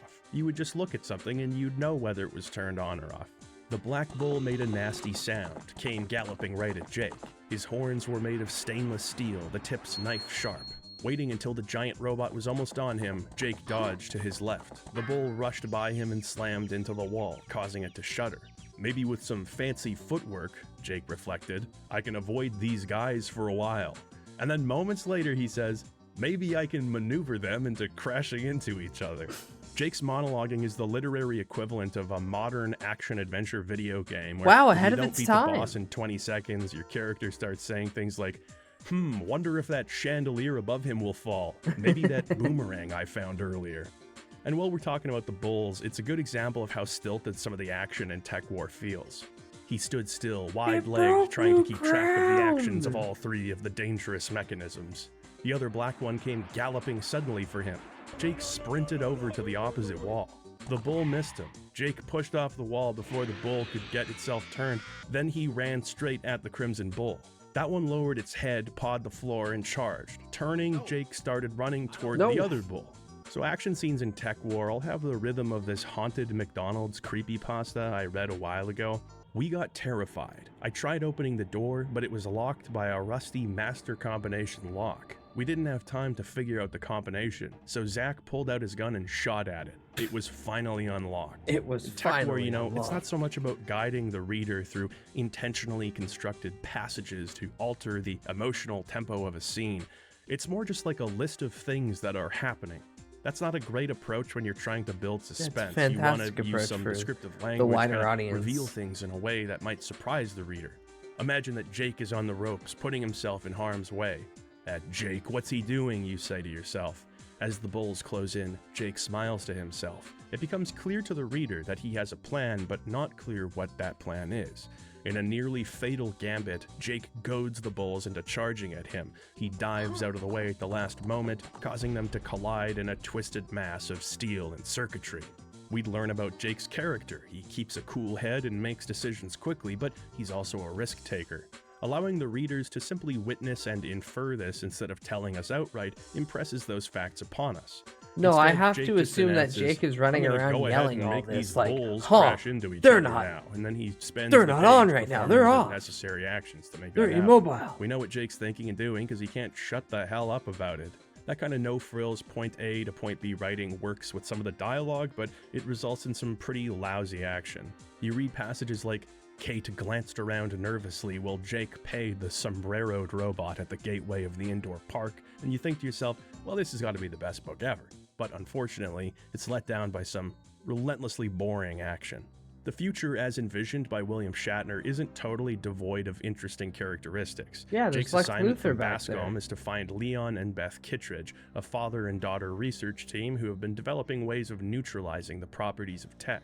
Their plane went down over Mexico, and as an obvious target of tech lords looking to protect their businesses, it's looking like foul But I love play. when my story While is searching just for chicken Beth nugget Kittredge, Cardigan instructions. finds an android version of Beth, built by the Kittredges.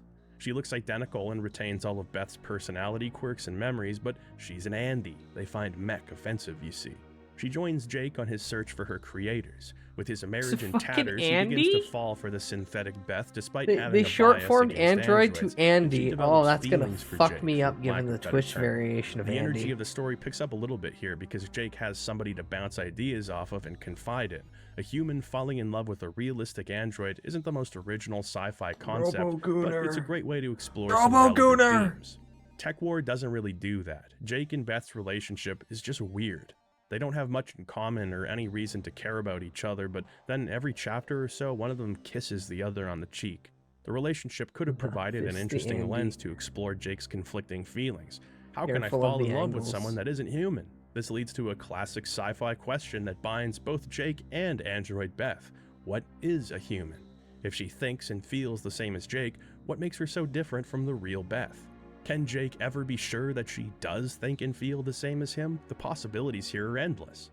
There are moments where Not Beth seems to have some existential awareness, but much like Jake's relationship with Tech, it never goes anywhere. Instead, her and Jake have a weirdly sterile relationship. No, we Then can't she have any. dies. Oh. Then Jake rescues the Kittredges, and he replaces her with the real Beth, who just inexplicably agrees to start dating Jake.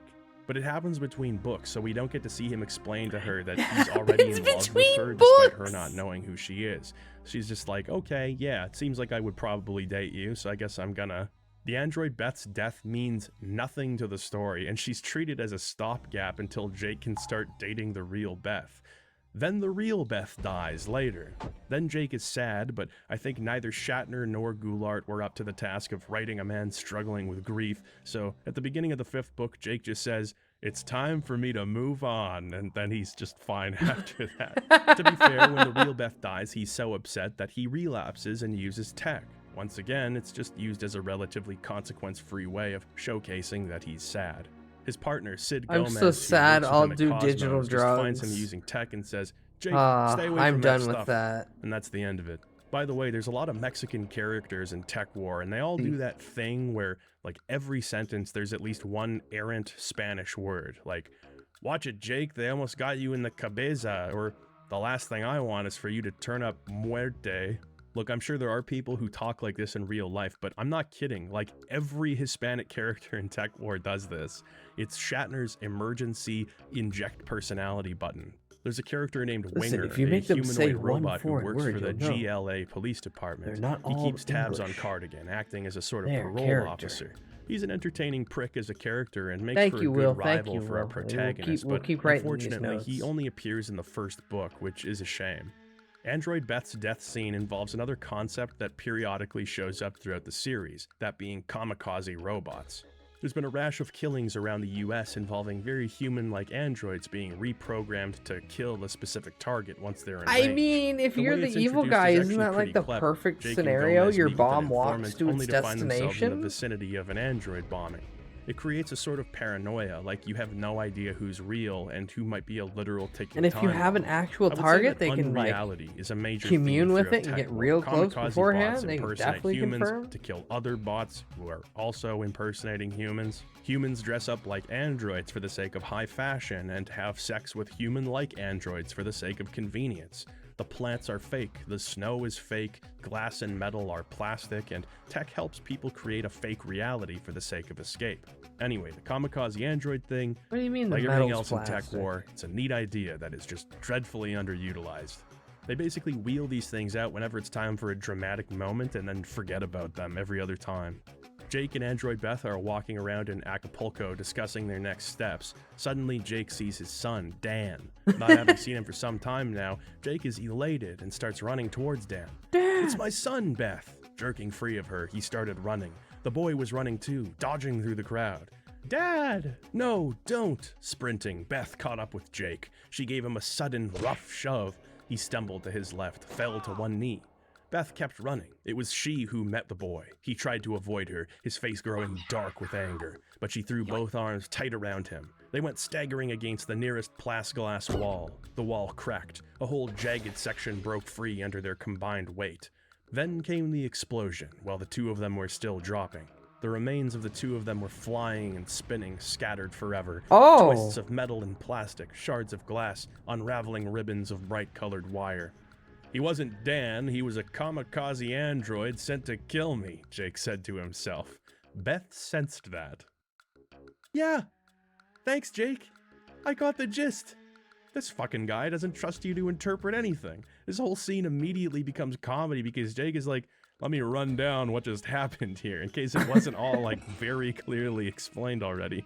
Shatner Let wants me to tell you describe exactly Tech War to Entertainment how I Weekly feel. as something you could read Oh. on airplanes and then throw away afterwards, which is I'm either so a happy. I've backhanded thing never to known say about this Gulag, series his before. ghostwriter, or a strangely self-deprecating thing to say, especially after trying so hard to sell people on Because I Tech know at War. one point in my I mean, life this is a I book would have for the wasted the cyberpunks, time. for crying I out would have loud. wasted Still, I can't enough say time it's to read all 9 inaccurate. of these This books. is the way that the tech novels were meant to be enjoyed. You'd be looking at an airport newsstand during a layover. I would've and hated see it. Tech power.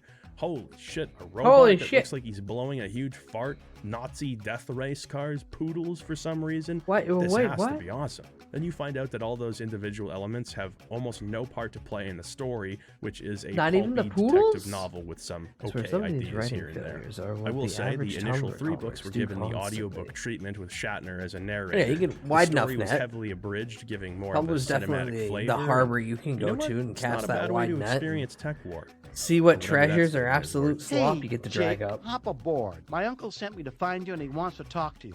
I don't think I want to talk to him. Hey, it's better than staying here, isn't it? True. Hell yeah. Gomez features prominently in the book, so if you've ever wanted to hear William Shatner very sheepishly speak with a Hispanic accent, this is your big chance. I noted, amigo, one of them was doing some impromptu water ballet work thanks to you. In 1992, He Marvel even laughs Comics during picked his up own the perfor- rights to the He's Tech corpsing series, and during Tech his own World was born. performance. A part of Marvel Comics called Epic Comics have taken it over, and they're doing Tech World. It's coming out in July. Now, I don't know much about comic books, but in my uneducated opinion, these comics fare a lot better than the books. That linear, sequential storytelling Yeah, actually 'cause works you can- quite well in this format, and the cut- action being cut down visualized so gives some much sorely neat bullshit. energy to the story. The world is surprisingly well realized here, and you do get some of that thick cyberpunk atmosphere that the books never quite nailed. The comics really Blade benefited Runner. from the involvement of artist Lee Sullivan, who had previously I worked look at with this and I similar see Blade properties like Runner. RoboCop and Judge Dredd. That gritty, hard-boiled look combined with the fluorescent neon of the future suits Tech War really nicely. The comics also take place between the books, which gives them a chance to explore concepts only touched on previously, such as a near-future Mexican Civil War. The storytelling isn't all that original, and you won't find much here that other Marvel properties weren't already supplying, but the comics are pretty Yeah, I was decent. gonna say, this About exact halfway pose through looks Tech like a few World's run, comics I can Shatner think of. requested that Sullivan shift over to a new style. Characters would more closely resemble their look in a series of Tech War movies that had entered production. Unfortunately, Tech World was cancelled along with many other series, when Marvel was forced to file for bankruptcy in 1996. As for the Tech War movies, they did manage to see the light of day. As it turns out, one of the co-owners of Atlantis Films was actually a fan of the Tech War books. Hey, there's no accounting for taste. Atlantis approached Universal Television with a pitch for a series based on the Tech War property. Oh god, how many Universal seasons? agreed, but in a less than straightforward way. No, I thought instead of greenlighting a series, they instead agreed to produce 4 90-minute long made-for-TV movies.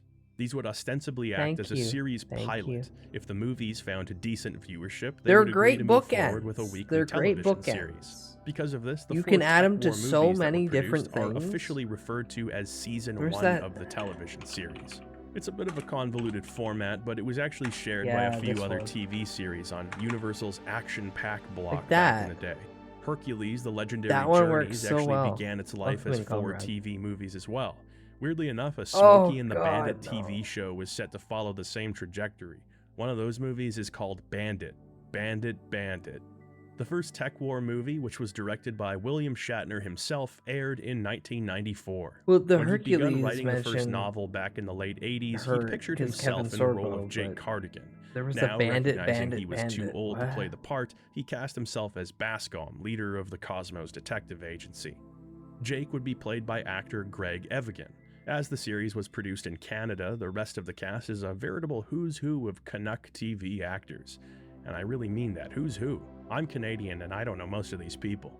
Anyway, how do the movies stack up? Let's find out. God by awful, I importing assume? them from Germany because nobody within a 4,000-mile radius is selling them.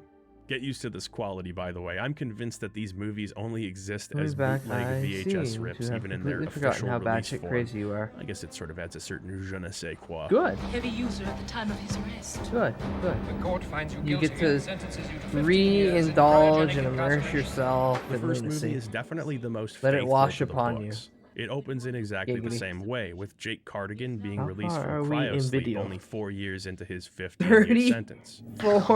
minutes and 4 41 years, seconds. 3 months, and 27 days. Never a good sign when King Cobra JFS is your sleep paralysis demon. You're not even the real Ozzy Osbourne. Are you fucking pathetic?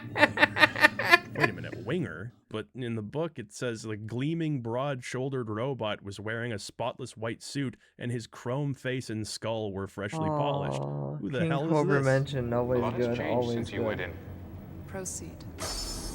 Wait, where are they? In the book, the cryogenic facility is in space, and they have to take a shuttle back to No, Earth. that- this is that just costs too much Toronto, money. but with a blimp. Why is Winger driving a Meals on Wheels truck? This looks like something Garth Marenghi would take to work. What is happening?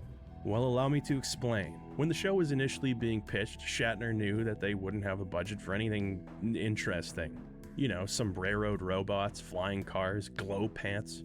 It was decided that instead of setting the show in 2120 like the books, it would take place in 2044. Big and round. Pre-robots with sombreros, pre-pants that And glow, technically pre-cars weightless that if it's a fly. blimp. Winger is still an android, but he just looks like a human with a big brow line. The plasma guns and whatnot are still a part of the world, they just mostly look like normal guns. Jake drives a Jeep. It's just a Jeep. It's but just it makes a Jeep. a really loud noise when he drives. According to Dannenberg, Kittredge has a private lab. Jake's house is just like a normal house that, you know, I would live here. It looks pretty nice. But his house talks to him because ADR doesn't cost anything, and a talking house is vaguely futuristic. Where's Kate? Catherine is not here at the present time. The books explain Who the how fuck are you? brutally Get out hot of my and muggy house! and depressing the city of GLA is, but I gotta tell you, the movies make it look like the nicest city ever. Plenty of space, nice architecture, even the criminals are friendly. They don't kill you or anything, they just say things like, "What's zoomin'?" What's zooming? It's hard to be afraid Shway. of somebody who says, "What's zoomin'?" And the costumes, good lord. Straight Do from not Shatner's stick your dick visionary in the mind, house's it's a porthole. standard group The of people you'd porthole see is not walking to be around utilized for that. Williamsburg. Now when I say low That's for budget, I'm diagnostic talking purposes shoestring. only. Well, location scouting, they apparently had to find places where they could shoot for free, which for a Universal Pictures production is kind of That's slumming really it. funny. Jake's office, for instance, is in Toronto's Canada Brookfield back in the Place. 90s, I get it, it you gotta was- do what it you gotta was do, really but it is cheap funny to that they fucking picked film. the single most recognizable place in Toronto to represent cyber future LA. So just like the books, Jake returns home to find that his family has abandoned him. I'm sorry. Katie. You were a good man once. Damn it! He bends the phone with Tech when Gomez suddenly arrives. Hey, you! She was here! She was here! She was here, sir! It was this! Can you imagine you're having an erotic dream, dry humping your sheets and making kissy noises, and all of a sudden your coworker stops by? Oh, the shame of it all. Let's do the I do have to cock respect in the the propriety of a garbage man who has access to disposal. literally any sexual fantasies he dream up and chooses to kiss his wife. Anyway, Gomez shows up and he's not the same as he It's was in the extra books. circumcision. He's taller and less Hispanic than was described. After briefly excoriating Jake for using tech, which seems to do the trick as he's never tempted by it again, he lets Jake know that a job at Bascom's detective agency is waiting for him. And then Jake becomes detective. Jake, as played by Greg Evigan, is pretty entertaining. I wouldn't call it a nuanced performance. In fact, it is about the most cliched portrayal of a loose cannon cop forced to turn in his badge I've ever seen. Remember McGarnagle from The Simpsons? Jake is just McGarnagle. You busted up that crack house pretty bad, McGonagall. Did you really have to break so much furniture? You tell me, Chief. You had a pretty good view from behind your desk. She thinks bastards like you are the enemy. But it's your job to persuade her to help us. There's something going on in that devious brain of yours that has nothing to do with saving this world from tech.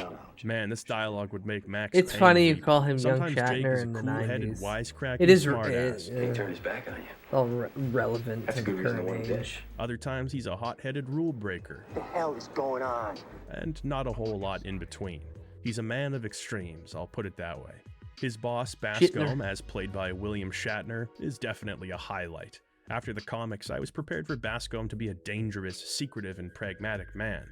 Now he's just William Shatner. It's just William Shatner being William Shatner, but that's enjoyable in its own way. Now what the hell do the tech lords and the kamikaze androids have to do with a routine insurance case? I was waiting to see how long it would take the real Jake Cardigan to thaw out, Sandra. Sid Gomez is played by actor Eugene Clark, and he's doing his best with what he's been given, but man, Sid and Jake just have like minus chemistry in these movies. Why, Mr. Jake Cardigan, sounds to me like you're trying to flout authority yet again. They didn't even they hated each other so much they didn't even film if they could avoid it. Power interactives. Yeah, and what if I did? Hey, nothing. You were the first real buddy I ever had. But if you and he wish to be best buddies again, I won't stand in your way. I've got the best buddy, Sanj. But some shit sticks no matter how hard you scrape. Hang back. You got it. They're supposed to be old buddies, but I really don't get that sense. Gomez is temporarily taken out of the picture fairly early on when a kamikaze robot shows up in probably one of the best scenes in the Tech War saga. Shoot! Shoot that white girl! Shoot her! Shoot her! Jake struggling to find his gun only for him to then be How the aiming fuck the did I biggest know? gun anyone has ever held. You gotta save Carmen Sandiego. No! Bomb planted. Jake's reaction is perfect. It's like he's remembering the cool guys don't look at explosions rule, yet curiosity is getting the better of him. Well, you look like hell. Actually, considering he was just in an explosion, I would say he looks pretty good. Yeah. Called Kamikaze. A little wrinkle the tech lords came up with during the Kyoto Gang War. This is programmed to eliminate a retrospective on See, Tech he's even able War. to deliver a Tech bunch of War was expository William dialogue, which Shatner's is necessary because they attempt really tried to make cram his this own little whole ass book franchise. into 90 minutes.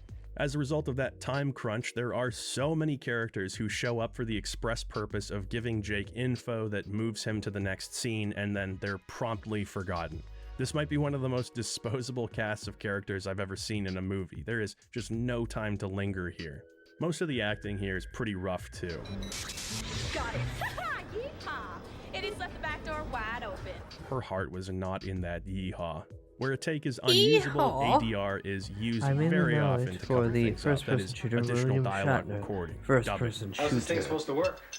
Does he voice in it? In layman's terms, it bounces a beam off a satellite. It bounces? setting off oscillations It bounces? calibrated to destroy the cellular structure of the tech chip itself.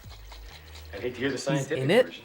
So with FMV? Gomez out of commission, Oh. Jake has to go it Oh, alone. Jazzy, There's a you crime shoulda- boss you in shoulda the led woods with named that. Sonny Hokori, who plays a much more immediate role in the movies, mostly because they needed a villain, presumably.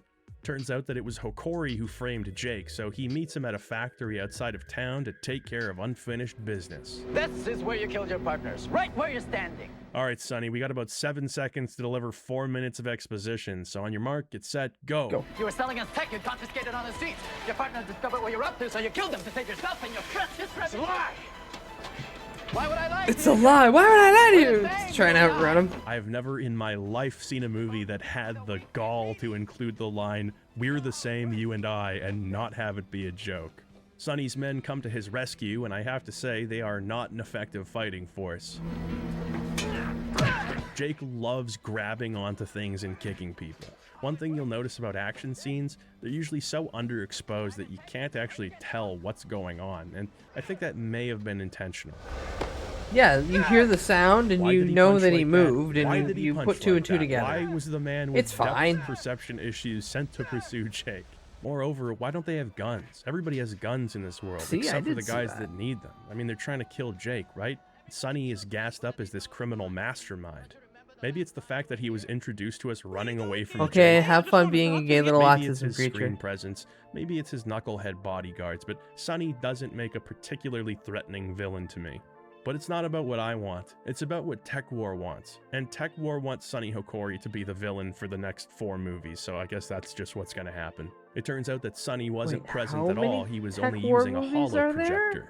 You remember that for later, alright? Chekhov's gun is locked and loaded. You're about to get a writing masterclass from Tech War, so pay attention. Make it soon, sonny boy. Jake is told he has to find Leon and Beth Kittredge, which in the books takes him to Mexico in the middle of a revolutionary war. Here he finds a resistance leader calling herself War Bride, an ex-lover of Jake's who has information. He stumbles across the Kittredge lab where he meets Robo-Beth for the first time.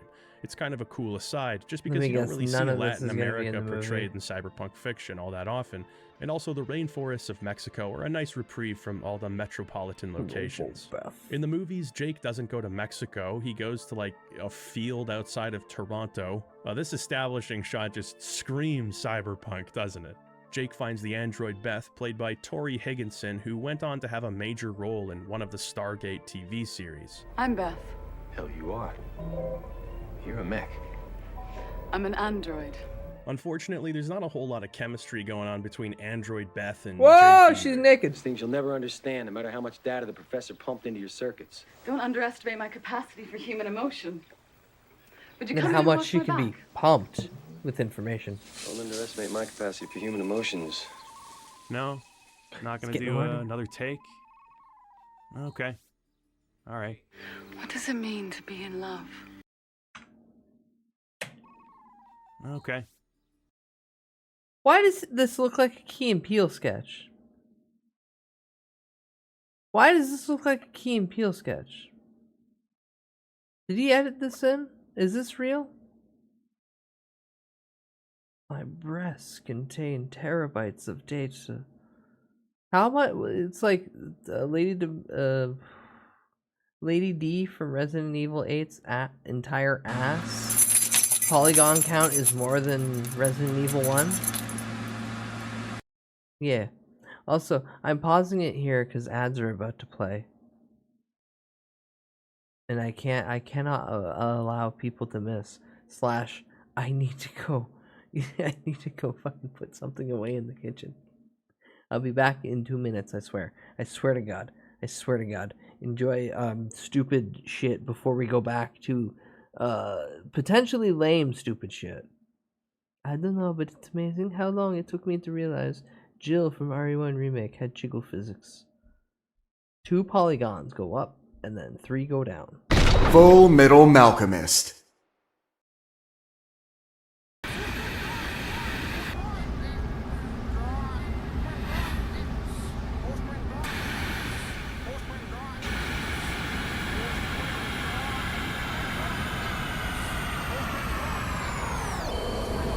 This is the end.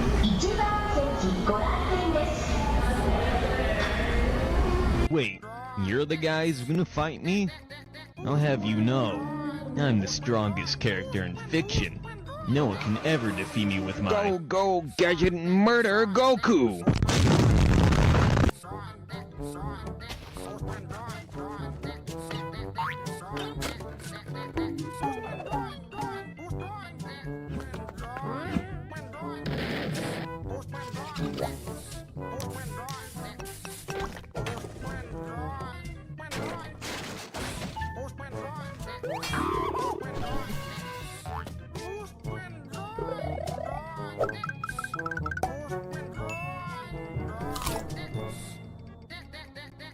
What? I beat my meat into a cup. Drag, every side moving, $99. Price, 32-inch LCD TV, $2.99. LG 42-inch HD, $3.99. Everything's a deal during Christmas and drag, every side moving, $99. Price, 32-inch LCD TV, $2.99. LG 42-inch HD, $3.99. Everything's a deal during Christmas and drag, every side moving, $99. Price, 32-inch LCD TV, $2.99. LG 42-inch HD, $3.99. Everything's a deal during Christmas and drag, every solid moving, $99. Price, 32-inch LCD TV, $2.99. LG 42-inch HD, $3.99. Everything's a deal during Christmas and drag, every solid moving, $99. Price, 32-inch LCD TV, $2.99. LG 42-inch HD, $3.99. Everything's a deal during Christmas and drag, every solid moving, $99. Price, 32-inch LCD TV, $2.99. LG 42-inch HD, $3.99. Everything's a deal during Christmas and drag, every solid moving, $99. Price, 32-inch LCD TV, $2.99. LG 42-inch HD, $3.99. Everything's a deal during Christmas and drag, every solid moving, $99. Price, 32-inch LCD TV, $2.99. LG 42-inch HD, $3.99. Everything's a deal during Christmas and if you lose your way tonight, that's how you know the magic's right.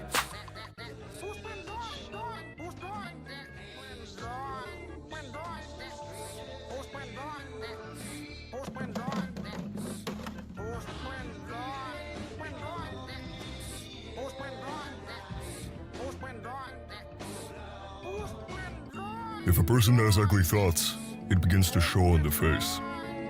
And when that person has ugly thoughts every day, every week, every year, the face gets uglier and uglier until it gets so ugly you can hardly bear to look at it. A person who has good thoughts cannot ever be ugly. You can have a wonky nose and a crooked mouth and a double chin and stick out teeth. But if you have good thoughts, they will shine out of your face like sunbeams, and you will always look lovely.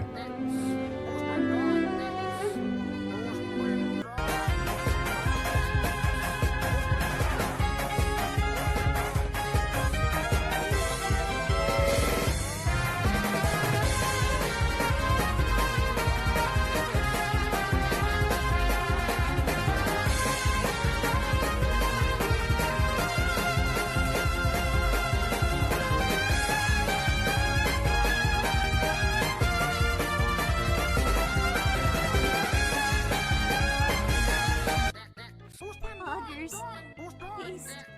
Cringe. Shut the fuck up.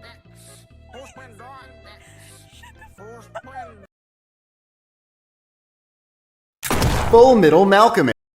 Boggers. All right.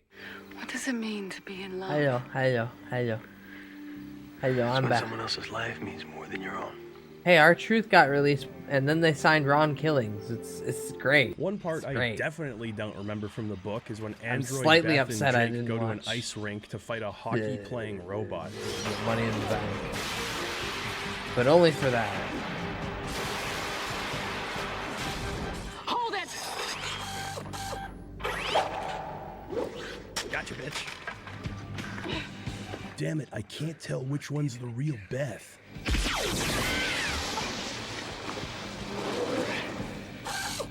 Pucker up.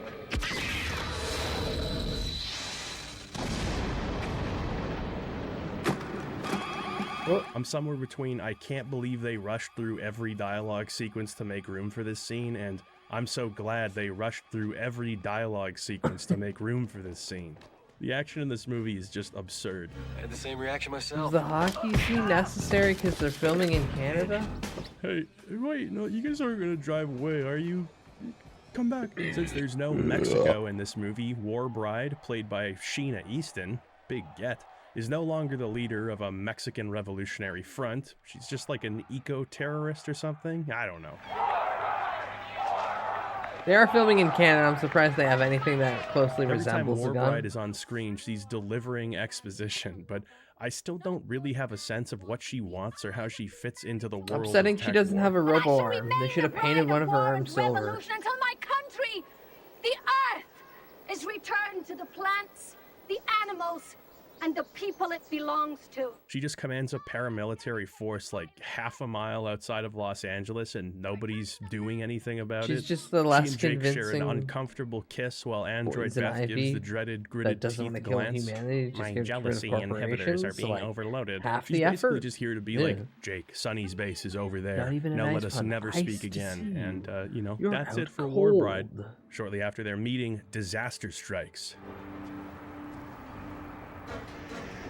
Ah. Oh no, another child. Dad, over here. Dad. Dad. Manny.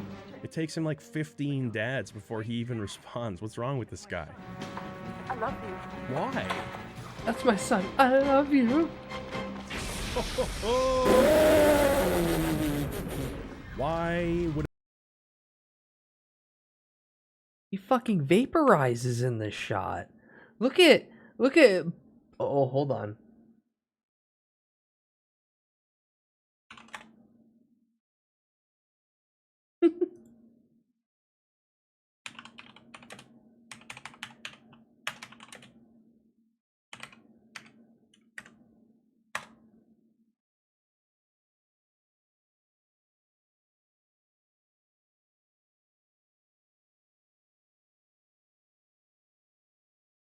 I need specifically, yeah, okay.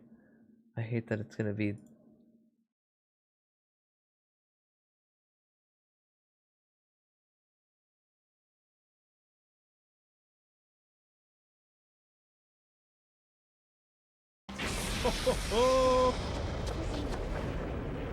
Why would a man? I be dressed didn't as time it Elvis right. while God damn it. Jake?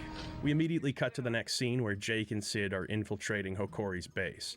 Jake doesn't grieve. getting Jake cockblocked feels by your nothing. son. Don't underestimate my Only capacity for human dead emotions. For him to That's run the up end of to Android your Beth. android She girlfriend served and absolutely explode no her. purpose. God bless her. Now the movie couldn't end without at least one more dopey action sequence.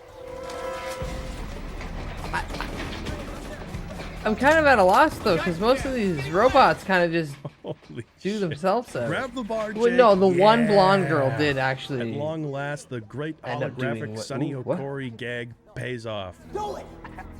Got the opportunity. All we have to do Kill me, man. is figure out what the real Okori do. Come on, Jake. Shoot me in the back. Cheesy as hell, but you know what? It has soul. It also uses the same stock sound effect as the rocket launcher from GoldenEye. It does, holy shit. If you want to have fun watching Tech War, you gotta play Find the GoldenEye sound effect. That and Spot the Boom Mic, which becomes a full-time gig by the time the TV series rolls around. So Jake finds the Kittredges. The real Beth Imagine loves him getting because she just does, and in another deviation this. from the Imagine book, getting Winger has been this, reprogrammed like, by movie. Sonny and attempts to kill Jake. As something your parents are like, hey, we see you like sci-fi, and you know Will Shatner here. Know who reprogrammed my Enjoy this. Enjoy these practical effects because I'm telling you, this is as good as it gets. And that was Tech War. But hold on to your hats because we're jumping right into the next movie here. It sounded like that Following man was immediately after dying. Tech War is My Tech parents had Wars, better which, taste than despite that. sharing a name with the second book in the series, treads a very different You were on a path. short list The name compared of to the movie most in German people. is The Princes of Death, which is Not a the Boom Mic, should be categorically in more every badass movie. name. Leave that but, shit in. You take what you can get. I think at some point they realized that the change Take in a setting shot every time fundamentally you see the alters boom the mic. tone Ooh, of pretty much some- everything. some All of these little productions would robotic have assistants, you the space travel, damaging the that liver globe-trotting by the adventure, end of and the neon series. jungle of the future. It's all gone anyway, so it just made sense to rewrite the movies wholesale. though the basic plot is the same as the book. There's a computer virus that somehow infects people and kills them. Commissioner Haskell wants more proof. Something your grandma gets at the bar. When everything is computers, I'll there's take that. I'll always take that. threat to internet. It becomes personal. when Jake's Grandma don't ex-wife know. is She's seen Will infected, giving Shatner's him name. only a She's short time to find a seen cure. Will The Shatner's internet name had for the become last much more 40 of a thing years. in the years since those first few books 60 were written. now, So there's depending. a stronger focus on cyberspace in the Remember much they movies. ran the The video production rental designer store, for so the we Tech had War an endless movies, Stephen series of Roloff, screener was apparently a tapes. Fuck huge fan yes. of William Gibson's Neuromancer, which had a strong influence on the aesthetics of the movies. Namely, there are plenty of cyberspace sequences where people are hooked up to decks and surfing a virtual instance of the World Wide Web. The 3D animation in those scenes would have still been relatively novel for the time, but in hindsight, they don't do much for the films other than disrupt the pacing for 5 minutes at a time. There's only so many times you can watch someone flail their limbs around while basic CGI is superimposed in front of them. Some of the tech talk and cyber slang that's used actually isn't too bad, at least in the computer-focused sections. All I'm getting are infinite loops and false conditionals. During most of the exchanges, whenever dialogue tries to dig at that free-form Neuromancer-type dialect, it's just dopey. The first movie suffered from setup syndrome, where so much of its limited runtime was spent introducing characters And then many of having whom them we'll never chase see each again. other to The second movie throw suffers out from dialogue. explanation syndrome, where the characters have to spell out everything that's going on, leading to these endless scenes of dialogue. Oh. Maybe Kate got zapped after she talked to me. After she saw you in person. Maybe that part was a coincidence. Yeah. Except, first rule.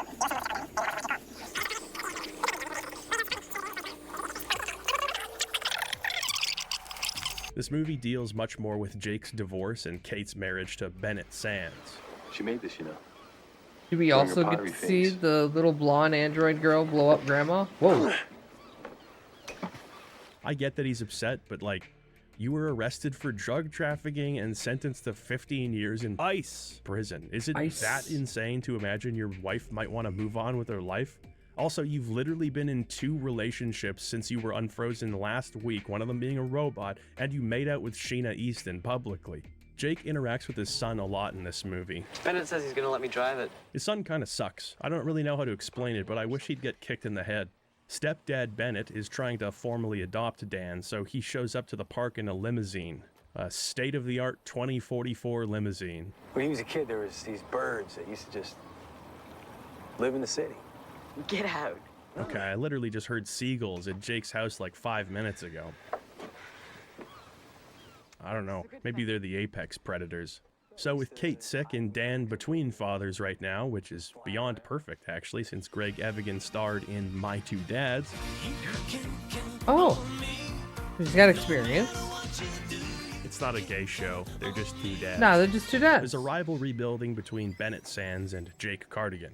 Out of my way, I'm very rich and the bad guy. I'm gonna kill you. I hate to disappoint you, Bennett. But there's nothing left for you to kill. I mean, no, you are breathing, like, and your son's over there. I can kill your son. I think that would suck more if I killed your son and let you suffer.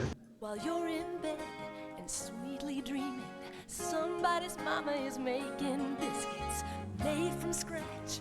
We just left this commercial in. Like, I'm not complaining. Old commercials like these are Hey Ben, always fun to good see news. at a time. I'm not dead inside anymore. The movie also Already. digs into Sonny Hokori's past. His Also funny parents how died when he everything's was set in just the a future. child, so With he and his future sister stuff were in it. raised as We orphans. get nothing. So you're 11 years old. Idiocracy included. Your family's dead. What do you do?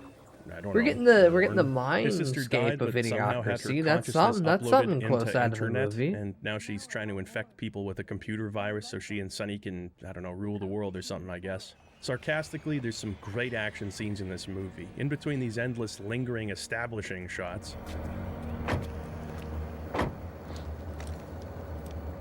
Did I happen to mention that the first word on my vocabulary power test was See anything. What's happening right now? Afraid of heights and don't look down. if I look up, I'll trip. Well, then don't look up. Just close your eyes and pray. What was that transition? Yeah, what the fuck? Whee! How did they even get on top of the building? I want to see things happening. Just pointing the camera at nothing and having the characters discuss You didn't even what's do like a going on Batman? They climbed up the wall side this shot? turret sucks so much ass. Just shoot them already, you hunk of junk. In the end, we get another epic Sonny Hokori showdown, and you know what? Sonny's got some decent moves. The visuals are obviously a little muddy, but I think the lighting and silhouetting of the characters is quite striking. The only thing that would make this better is if Jake grabbed a bar for no reason to kick Sonny. Oh yeah. The Hokori's evil plan goes awry, the base explodes, probably looked a lot better on your 1991 Zenith CRT, Jake's wife is cured, some degree of reconciliation is implied. That's Tech Lords. It's worse when you're away.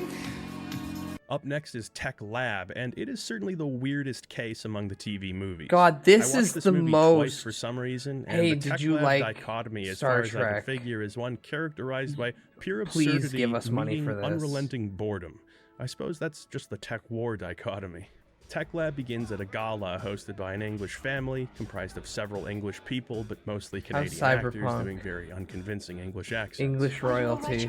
As long as that damned alarm Oh, I hasn't love destroyed this my hearing, cyberpunk I would English think it was an royalty error. in front of In me. Tech War's future, the monarchy has been dissolved, but the monarchist party seeks to democratically put an aging Prince Albert back on the throne. If we're to restore the monarchy, all of this, we need Austin? public support. It's the guy It's just the who's sort of elitism this Gala Basil. endorses that led to the overthrow of the monarchy in the first place. Pay attention. Man, I People can't go wait to for film Lupin school the for Third to years rob to these learn how people. to master exposition to this That's level. the guy. You know, I don't want Yes, to break it's this the to guy you, who but, you know, the British monarch head is of dead. Central Has been Intelligence. for 50 years, and Camelot never was. Camelot stood for some cool ideals. Also, like Jazza, honor, did you trust, see that Mike function, Myers balance, is a world, CIA boring agent? bad. Thanks Also, for to some reason, the Jake Diddy and Sid trial, are at that the was gala fun because I guess information the to find monarchist out. Party of England's grand ambitions Honestly, for the all in throne all, somehow doesn't involved shock me. establishing a relationship with a private detective agency working out of Los Angeles.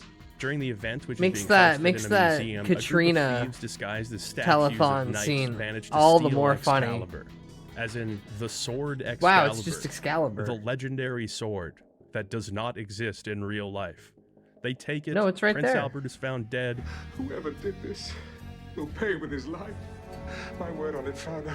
Here lies a great man. Father! And they manage to escape from their pursuers. If we had admitted Kanye was right, he would be in a better place. Nobody has ever collided No, with he was another already a person CIA like that plant in the at that history point. of collisions. With the prospective king murdered, Richard, played by actual professional actor Michael York, becomes head of the monarchist party and next in line for the throne.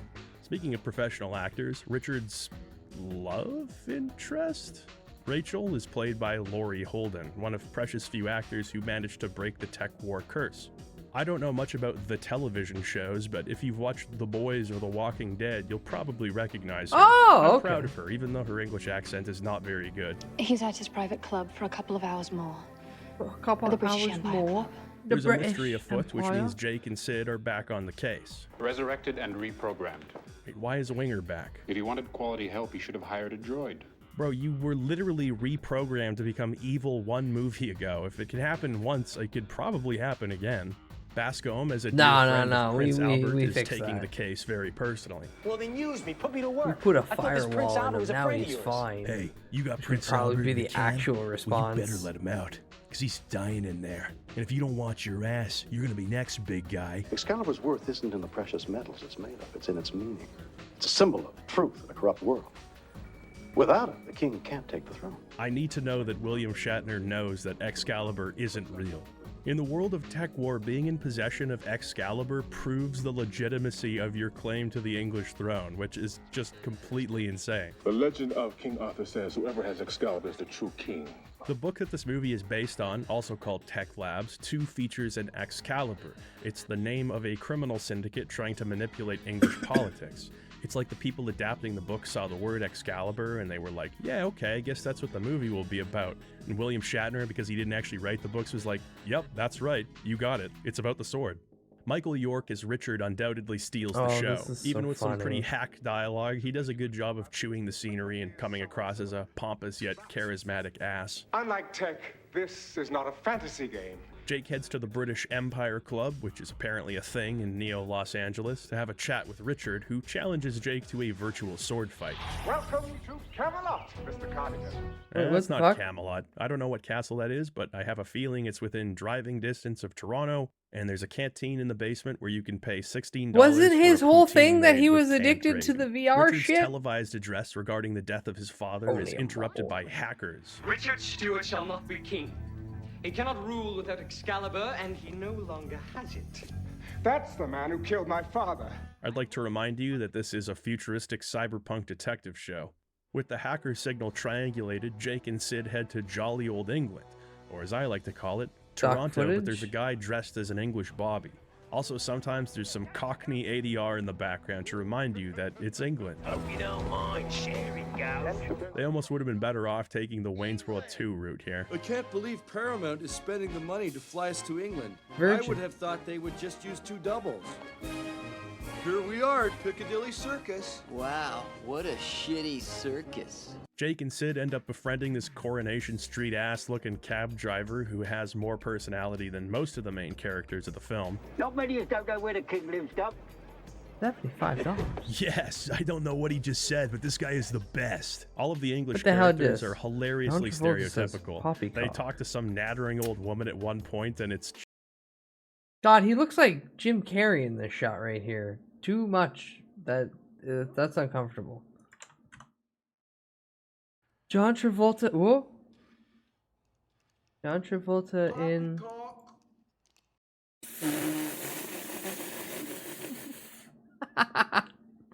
couldn't even fucking finish my sentence. John Travolta in Fred Durst movie where he has autism real strong. Poppycock. Poppycock. Poppycock. Poppycock. Poppycock. All right, that was 19 seconds of that is far too much. just Margaret Thatcher. All of the beggars and vagabonds are like 1970s British punks. London is supposed to be in utter turmoil right now because of some political unrest, but they communicate that by showing like 3 guys throwing rocks at a building. There's also a part of town inhabited by what they like to call tech kids, which are supposed to be the children of tech users. Now in the book, tech kids often have special abilities like telekinesis, but that was not in the budget. So now the defining trait of tech kids is that they just look like Oliver Twist characters, I guess, and for some reason live together. Jake and Sid find a bunch of them living in the London sewers. They're led by the man who stole Excalibur, who calls himself Tristan. You'll have to forgive their anger, you see. Tech destroyed the parents and left them damaged. Not only does Tristan prove Now his we own want to go innocence, back to but the he Dark declares Ages. himself the rightful king, Richard a scumbag liar, and Why'd you Rachel just his put that in the Guinevere. sewer You water? swore an oath of loyalty when you chose to lead the tech kids. I also love Guinevere. You'd think a group of people who have devoted their lives to LARPing as the Round Table might know that Guinevere is King Arthur's wife, not Tristan's. Stupid. Wait, why is this movie even called Tech Lab? The book was all about a laboratory producing a potent variant of tech called Super Tech. This movie is about British sewer children fighting over a throne they don't have a Because legal they claim skimmed to. the book, seen the word, seen the words England Okay, and I stand Excalibur. and went, corrected. oh, There we is figured a it out. single use of the word Tech Lab, but I mean, the movie deviates so much, they should have just called it like Tech Legend or Techscalibur or something. So Tristan is actually Prince Richard's cousin Mark. It was my cousin, Mark. Could have at least called him Marcus if you wanted to give him an air of royalty. Fucking King Mark. Oh, I'll be damned. I don't even want to unravel the implications of all Cuckold this. King. Rachel is Mark's woman on the Oh. inside. She threatens Richard with a butter knife. Richard threatens What her a with title a butter to knife. have. You got a license for that thing, pal? Mark and Richard have a sword fight. Richard goes apeshit with an axe. Justice is served. Queen Guinevere. Sort of has a nice ring to it. I think Tech Lab is best summed up by Morgan Muffle's letterboxed review of the film. They made a pilot film that feels like a filler episode. How? Good question, That Morgan. is kind of Here's the amazing. thing. These TV movies were developed as the foundation of the tech war multimedia empire. The stories and themes worthy of exploration at this stage in the game are quite grounded and don't even necessitate a high budget. Jake having Patrick, to develop a new you're the identity American after his Psycho. badge is taken away. Establishing Jake's rapport with Sid. Exploring the mysteries behind Bascom as a character. Build a strong foundation, and then you have Why does that license look to put like the Mike? characters in zany situations. I don't want to see Jake and Sid running around trying to restore the monarchy Mike because and I don't Rich care Evans about either of fused. them or this world yet. You only have 4 movies to establish Jake Cardigan and the world of 2044. You just spent one of them teaching us nothing about him or the world, Also aside reminded from the that fact Ian that there's no Messine monarchy, Messman which is could have been communicated with Jared like a Leto, line or two of who dialogue. is Beth is currently nowhere to being be accused of found. Jake sexual doesn't interact with his family. It's strictly in plot-driven, and the plot is too improper stupid to be TV taken is seriously and surprising not no one. quite stupid enough to be mindlessly entertaining. With one movie left, can Tech You War turn could have things just around? saved all that time by saying and Jared Leto was No. being Jared Tech Leto. Justice, which is the only movie not to be named after a book, Jared Leto, might be the man worst of the who bunch. tours The movie begins around with Jake confessing to the murder of Bennett frontman Sands, of 30 who, Seconds I will to remind Mars you, to is recruit Jake's ex-wife's women new for rich his mustache cult, husband. where he has them all dressed in I white can't and see they all what's hang out happening. on Can his somebody island, please turn and some they lights revere on? him like a. The thing is, all of the evidence points to Jake's innocence, leaving us wondering Christ-like why figure. exactly he's putting himself on the chopping block. The twist is that Danny is the one who killed Bennett Sands, apparently in Who does self-defense. that? And What am I gonna also, say? Oh, when Mom, he plays in I forgot. Italian, I killed he your says second he husband, and I'm snorts letting the pasta first one take the sauce. rest. This actually isn't a bad little twist. Well, Leaves when the he played viewer the on hook for Ukrainian, he first was half snorting a lot hour of or so, as cocaine. Jake refuses to tell Beth, Sid, Man just likes Bascom, snorting. or his child genius lawyer what's really going on. How can you two argue about food at a time like this? This town is full of monsters. Oh yeah, for some reason his lawyer is a child. He's cocky and sits right on the precipice of being an annoying little shit, but manages to pull it back Adam enough, and it's Friedland? kind of a fun character as a result. And I object to the prosecutor referring to me as boy. So most of the movie plays out like a laborious courtroom drama. They're like, why Jake? And he's like, no. And then there's I a didn't do it. cross-examination. And then they're like, why Jake again? And he's like, no, no, no. Ruined And in it just Fight goes Club on like also? that. Yeah. Occasionally the monotony is broken up by Jake injuring a child or somehow taking on an entire courtroom full of security guards. Give him the Then he's like, I chair! apologized, and the trial goes on.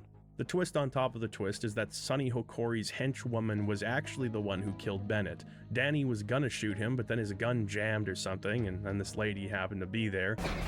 So, yeah, helped him out. So she killed him instead.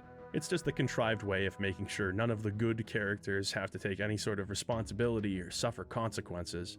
The whole Sonny Hokori subplot is wrapped up as he is electrocuted and killed. And then we never have There to deal goes with that Sonny Hokori, again. the biggest ass that ever lived. Reportedly, the movie was going to play out quite differently, but the actor who played Bennett Sands passed away before production began. As a result, they altered the script to make the prime mover of the plot Sands' off-screen murder. The concept of Dan being accused of murder is pulled from the novel Tech Money, but aside from that, we're pretty far away from the source material. Frankly, I wouldn't be surprised if having the entire movie take place in a courtroom was a cost-saving maneuver at this Oh, point. 1000%. Now that we're finished with the movies, I can Movies talk about cost them as a money. unit. We These film are everything in one Canadian room. made-for-TV movies from the 1990s. Tech War is the kind of thing you'd put on when you were homesick from school in the 90s because it was marginally more entertaining than Antiques Roadshow or The View, and Popular Mechanics for Kids wouldn't be on for another 45 minutes. If you go in with that expectation, Listen, Tech you're War shooting down basically Antiques rises to Roadshow the compared occasion. to There are this. some redeeming qualities to I these would films, rather especially see Grandma considering get how upset nothing that the budget was. her rusty In piece between of the shit is generic not locales, worth there $1 are some million. decent set and prop designs. The lighting is surprisingly competent at times, doing a nice job of establishing the neo-noir mood. Shatner and Evigan do a respectable job of navigating some that David Bowie? unimaginative scripts as well. Is he playing David Sadly, Bowie I right don't now? have much by kindnesses to offer the films aside from this. The pacing just languishes here, the fight scenes are badly lit and choreographed, and the acting is pretty stiff. The greatest sin of the Tech War movies is that more often than not, they're boring. They I had just the barely ingredients hear here. him in the We background. need 800% more Shatner, more goofy I would rather special go effects, outside and and more find lead quirky and character asbestos. interactions. It wouldn't have been I mean, great, you but find at lead and least it would have been asbestos more in the interesting that home. way. There are these Delicious brief, paint fleeting chips. moments of personality that shine Yummy through, little sponge but these cakes parts up are in the almost always ceiling. undercut by another scene where characters with no charisma just waste runtime talking about nothing memorable. There are Hey, that's so what I many do. disposable characters across these movies, bit parts that show up for no other reason than to tell Jake where to go next. On that note, Jake is a that's how they terrible fake out detective. flushing He doesn't the deduce universe. any information. He's just lucky enough to know a You bunch just of get to people see who can. one The shoot entire off reason bit that character, they Bascom never used show up his again. vast You just- political connections to get Oh, Jake they're a part of unfrozen X is that he's Syndicate, supposed to or be they're the a part best of of the X best. little There's very little section of here the to world. demonstrate this to be the case. Don't underestimate my capacity for human emotions. As discussed, Lazy writing, but production better of the than Tech War him TV series was finding it in contingent the on paper. these TV movies performing well. I've already told you that a TV series was produced, so I suppose it goes without saying that the movies were, in fact, successful. According to Variety magazine, stations that picked up the action-packed programming block for syndication had generated, quote, huge ratings boosts, with Tech War as its shining star. How the fuck rights did to I a dodge Tech War this, TV then? series were picked up by the USA Network. The series premiere aired in January of 1995 to surprisingly massive success. At the time, Episode 1 of Tech War was the highest-rated premiere in the history of basic cable TV.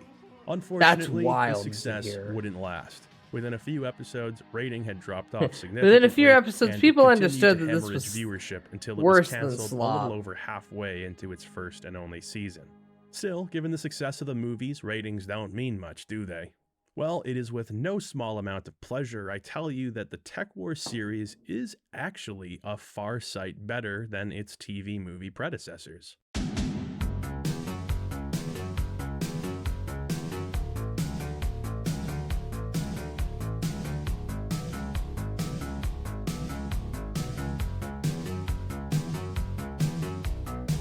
The series acts as a continuation of the movies. Jake is working full-time with his partner Gomez at Bascom's detective agency. Beth, the real Beth, is still romantically involved with Jake, and the tech lords continue to wage their tech war against the forces of tech justice.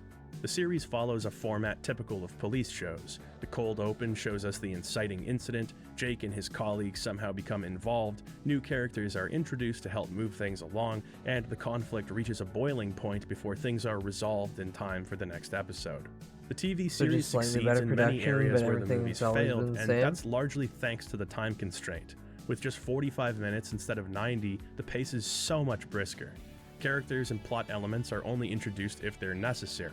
I don't subscribe to a totally utilitarian view on storytelling, but it's probably the right way to handle an action-heavy police TV series.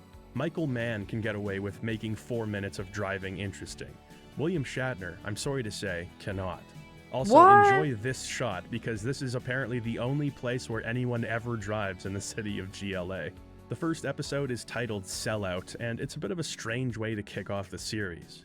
There's a TV shopping personality named Marty Dollar, who's a total ripoff of Bixby I Snyder need from to watch RoboCop. Miami Vice. Which, the new one or the original? Stinking rich! I'd buy that for $1. But that's neither here nor there. Beth, who's being neglected by a workaholic Jake, orders a dress from Marty, only to have the man himself personally hand-deliver it to her. I'm not Creepy. a celebrity. You are to me. It turns out that Marty, who's been working behind the scenes trying to stamp out tech, is familiar with Beth's work in the field of science. He offers her a job at his laboratory, researching ways to remove the addictive qualities from tech, and she accepts. But Jake doesn't trust the shifty salesman. When I see Beth with Marty Dollar, my gut burns like hell. It turns out that Marty's company is developing a music player that interfaces directly with a user's brain. He was having Beth isolate the addictive compounds of tech, not to remove them, but to utilize them in his own software, What a making sick, his music sick, clever players man. the most addictive product in the world. He's transmitting the diphenyline over the network. And I made the diphenyline. Jake, Sid, and Bascom organize a plan to save the day, and Marty Dollar is stuffed into the freezer where he belongs. Will he wake up from cryostasis and try this all over again? That's the future's problem. Also, there's a boom mic. It's a cockamamie plot, to be sure, but it's an entertaining first episode. For one thing, it actually involves tech. You know, that thing that the series is named after. We get a look at some retro-futuristic gadgets, there's an entertaining villain with snappy dialogue, and the episode includes a fun bait-and-switch that tricks the viewer into How thinking it's Jake made? is getting wasted at a party and having his ass kicked by William Shatner. You're drunk. Why don't you go home? Why don't you go to hell? Ooh, We nice. touch on some Fucking cyberpunk counter. themes of hyper-consumerism. Shatner also has more screen time in this episode than all of the movies combined, and his hammy acting brings the detective agency to life. Simple enough. And die. Performance, Walter. And I rather thought so.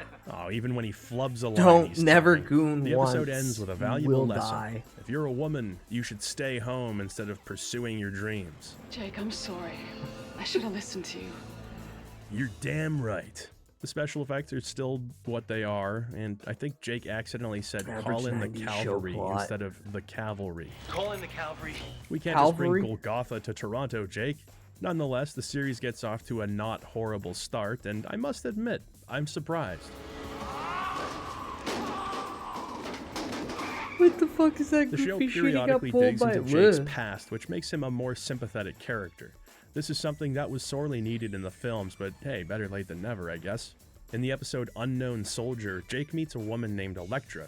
She fought in a conflict referred to as the Brazilian War, along with Jake's brother Daniel, who went missing shortly after being shipped off. We find out that Electra was actually cybernetically enhanced as a result of a wartime experiment. She was given a list of assassination targets who she believes are responsible for the slaughter of her unit in Brazil. You are responsible for the soldiers who were needlessly sent to their deaths at the Battle of South. Brazil In the mention. end, we find that she was being used as a tool to silence dissent by the man who was truly responsible for her suffering. The blood of innocent people is on my hands because of you. Once again, episodes like this Yep, work you're because right. we're given reasons to care. Jake and Electra, on top of actually having some rapport, have troubled pasts with common ties. The situation she's in leaves her trapped on an impossible tightrope, forcing her to contend with the horrible things she's been made to do. The fact that she's a biologically modified super soldier is also a nice reminder that, indeed, we are in the future. But without she dipping choked into him the so effects hard he budget. came and then In passed addition to out. the tighter plots, there's also seemingly been an uptick in overall production value. There are more sets with some futuristic elements. Indoor environments have a garish artificial look, which actually works here because this world is supposed to be made of plastic. Plastglass, plastisteel, what have you. High-tech props and rifles look marginally less ridiculous than they did in the movies. See, this is the kind of low-budget cyberpunk TV show I might voluntarily put on while waiting for popular Okay, yeah, mechanics this is for something kids. that I'd waste With that in time mind, I do want to say that watching this is instead still of going not to sleep. a good show, broadly speaking. It still suffers from many of the problems of the movies, including some pretty slipshod plot I watched, lines, characters that the serve first little purpose wave, beyond so- tethering scenes together, and a lack of believability I'll watch in Jake's basically relationships anything with others. as long as it has a Primarily his relationship with Beth. semi-decent Beth is budget. simply not an interesting character, and I struggle to think of any defining I'm so characteristic shocked she has. I'd never seen this She's before, reportedly though. very smart, being a biologist who's also an expert in AI or something, but we never really get to see that intelligence on display. Sometimes Bascom will be like, Beth, we need your expertise. And she'll be like, leave it to me. And she'll sit down at a computer, and then And there'll she'll be a commercial type break. 4 And then things. when it comes back, she'll have done the thing. Then she'll show up at the end of the episode to give Jake kisses. And Yeah, why remind would us we that she explain exists. the skill? We'll Don't just worry, say she though, their has utter the lack skill of to fix chemistry the won't day. be a problem for long, as in the 4th episode, Beth dies in a car bombing. Oh, hell yes. Hell yes. Every character, we don't need you anymore. Underestimate Car my bomb. capacity for human emotions. But then it turns Kid out it was bomb. actually just a hologram to fool the bad guys who wanted to kill her, and she runs away with her old boyfriend. Everybody wave goodbye to Beth. She had a good run. Literally 1 episode later, Jake is already moving on while undercover as a Motley Crue fan. Speaking of relationships that don't amount to much, Jake and Sid are no Crockett and Tubbs. Greg Evigan is not giving the performance of a lifetime, but oof, he looks like Humphrey Bogart next to Eugene Clark. If he can take down an attorney general, he can take down anybody, anywhere. Slow down. You're not making much sense. He never seems to be relaxed or developing any kind of casual relationship with Jake. And I don't mean it in a he's just a high-strung detective kind of way. I mean it in a it seems like he's always waiting to deliver his next line and that's about it kind of way. Did you know that perfume produces a slightly different scent on everybody's person? Gee, I didn't know that. But again, I can't strictly blame Clark. The writers seemingly didn't know what to do with his character. Donuts. He's buying donuts? 12 credits, please. Oh, man. He's just Oh, a guy baby. who gets Jake out of trouble. Baby, and I want that's some not donuts interesting. now. Once again, the show takes care of business by killing Sid in the 7th episode.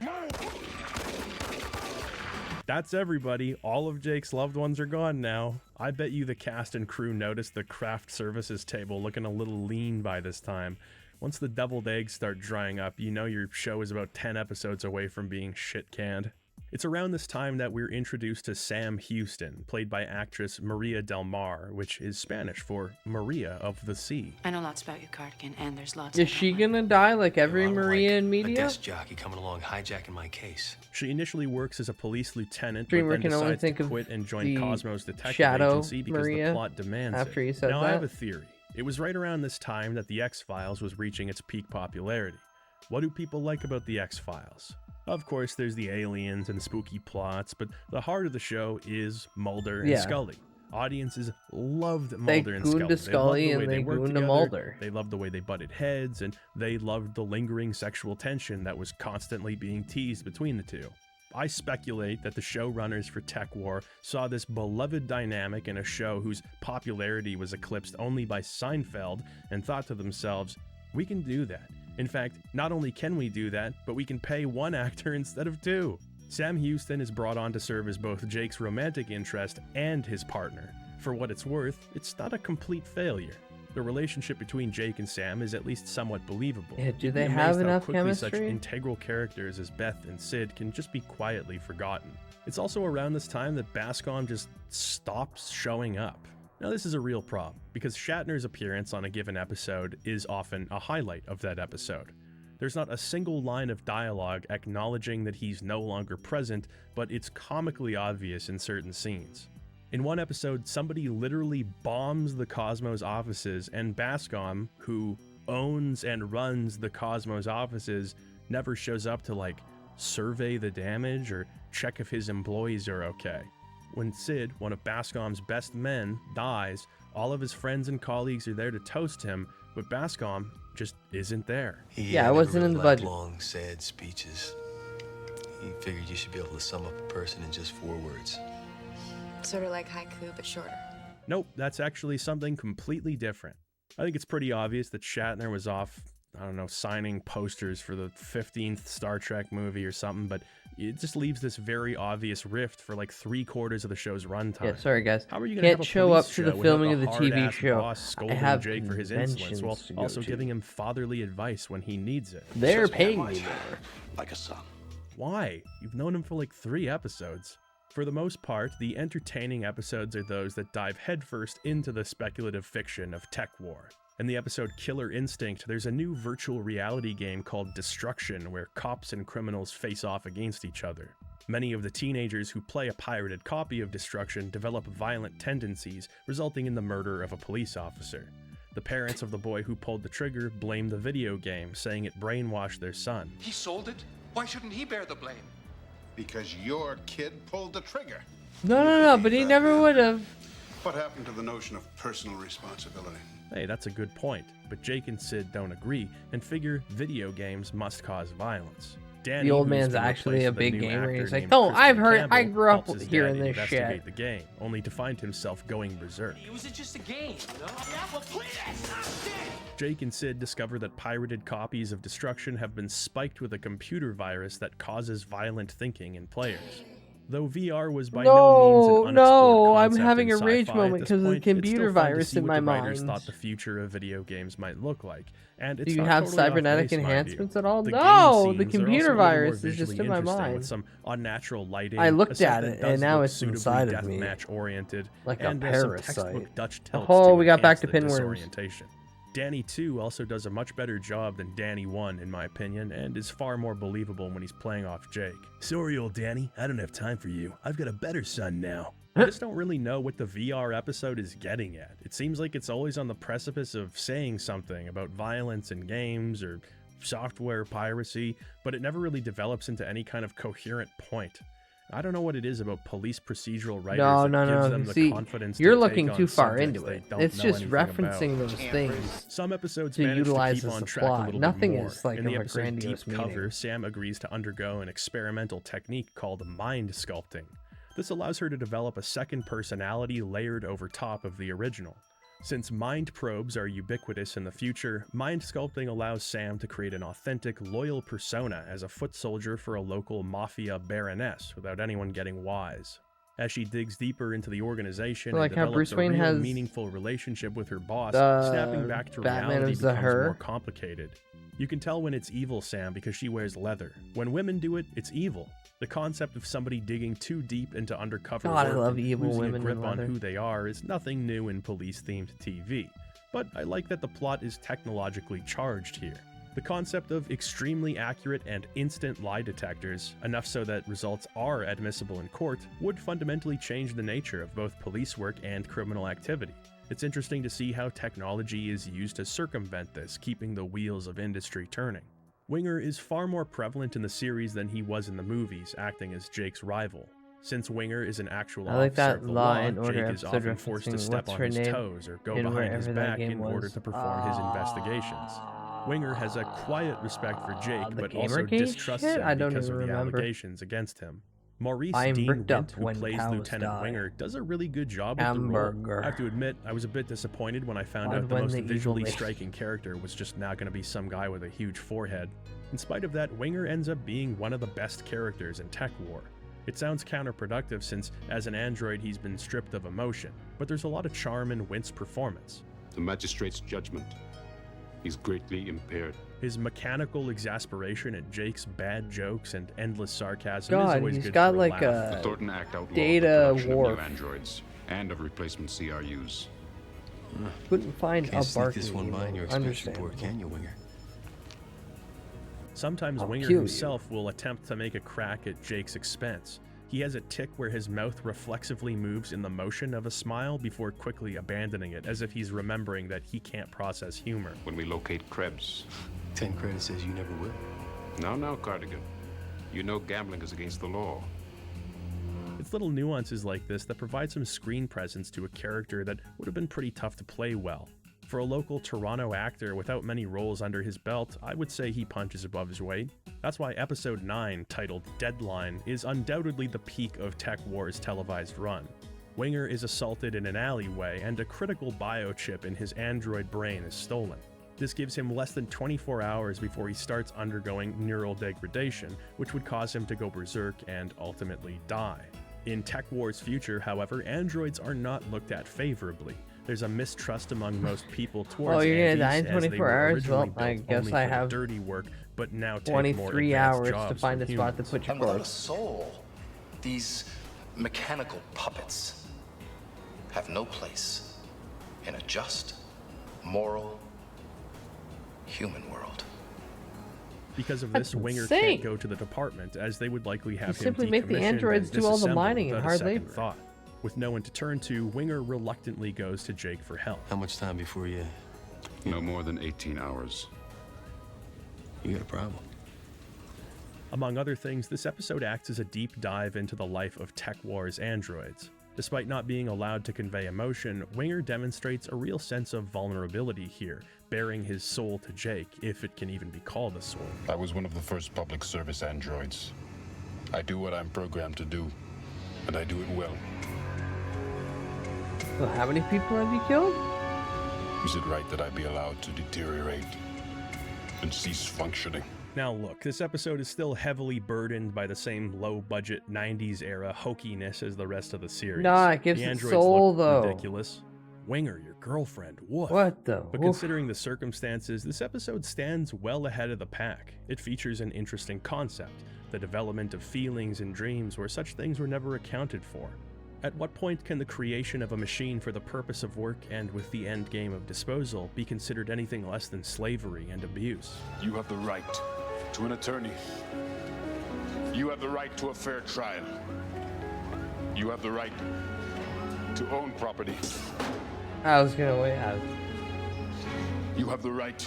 I was gonna guess he was gonna get Not closer to be and then property. collapse. I have read you your rights. Do you understand them? Yes, I understand. No! You do not. These themes are explored nicely thanks to some engaging interactions between likable characters. It almost makes you wish that Winger was Jake's partner. There's urgency and tension created by the ticking time bomb that is Winger, but the episode still takes time to give us these little slices of life in greater Los Angeles.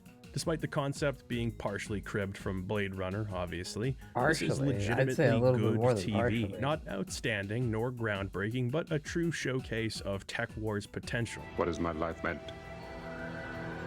Will it matter that I ever existed? Deadline marks the midpoint of the series, and unfortunately, it's mostly downhill from here. As mentioned, Shatner's absence robs the series of much of its heart.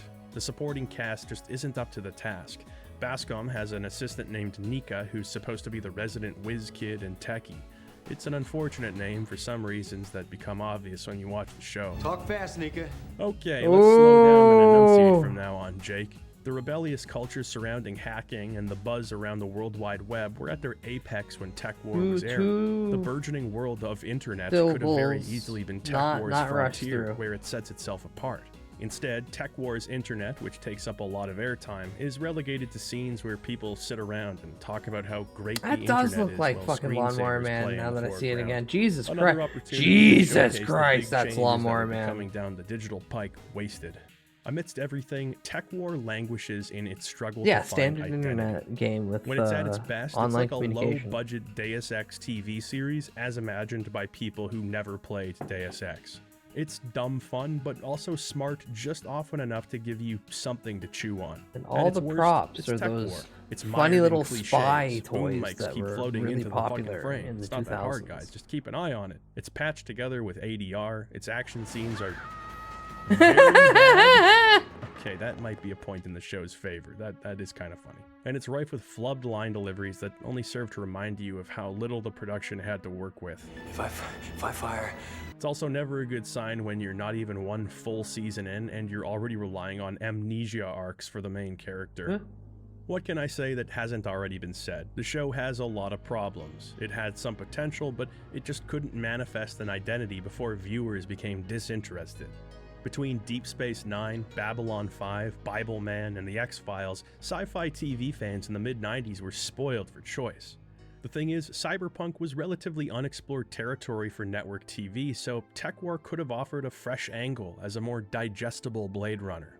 If one were to compile its absolute best episodes as a proof of concept, it would have been easy to see the potential, but that creativity just wasn't nearly consistent enough to transcend the show beyond its dismal budget.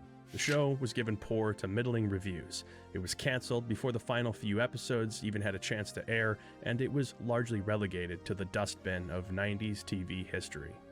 Of course, many people do know about this series. The name Hi, Tech War Milk Porch, means welcome something in. to Karma them, is a despite bitch. the fact that they have no experience with the books, the movies, or the show. Yeah, if it wants to In be. fact, many people familiar with Tech War didn't even know it existed in these mediums. These people know of the series for one reason and one reason only: the Tech War video game.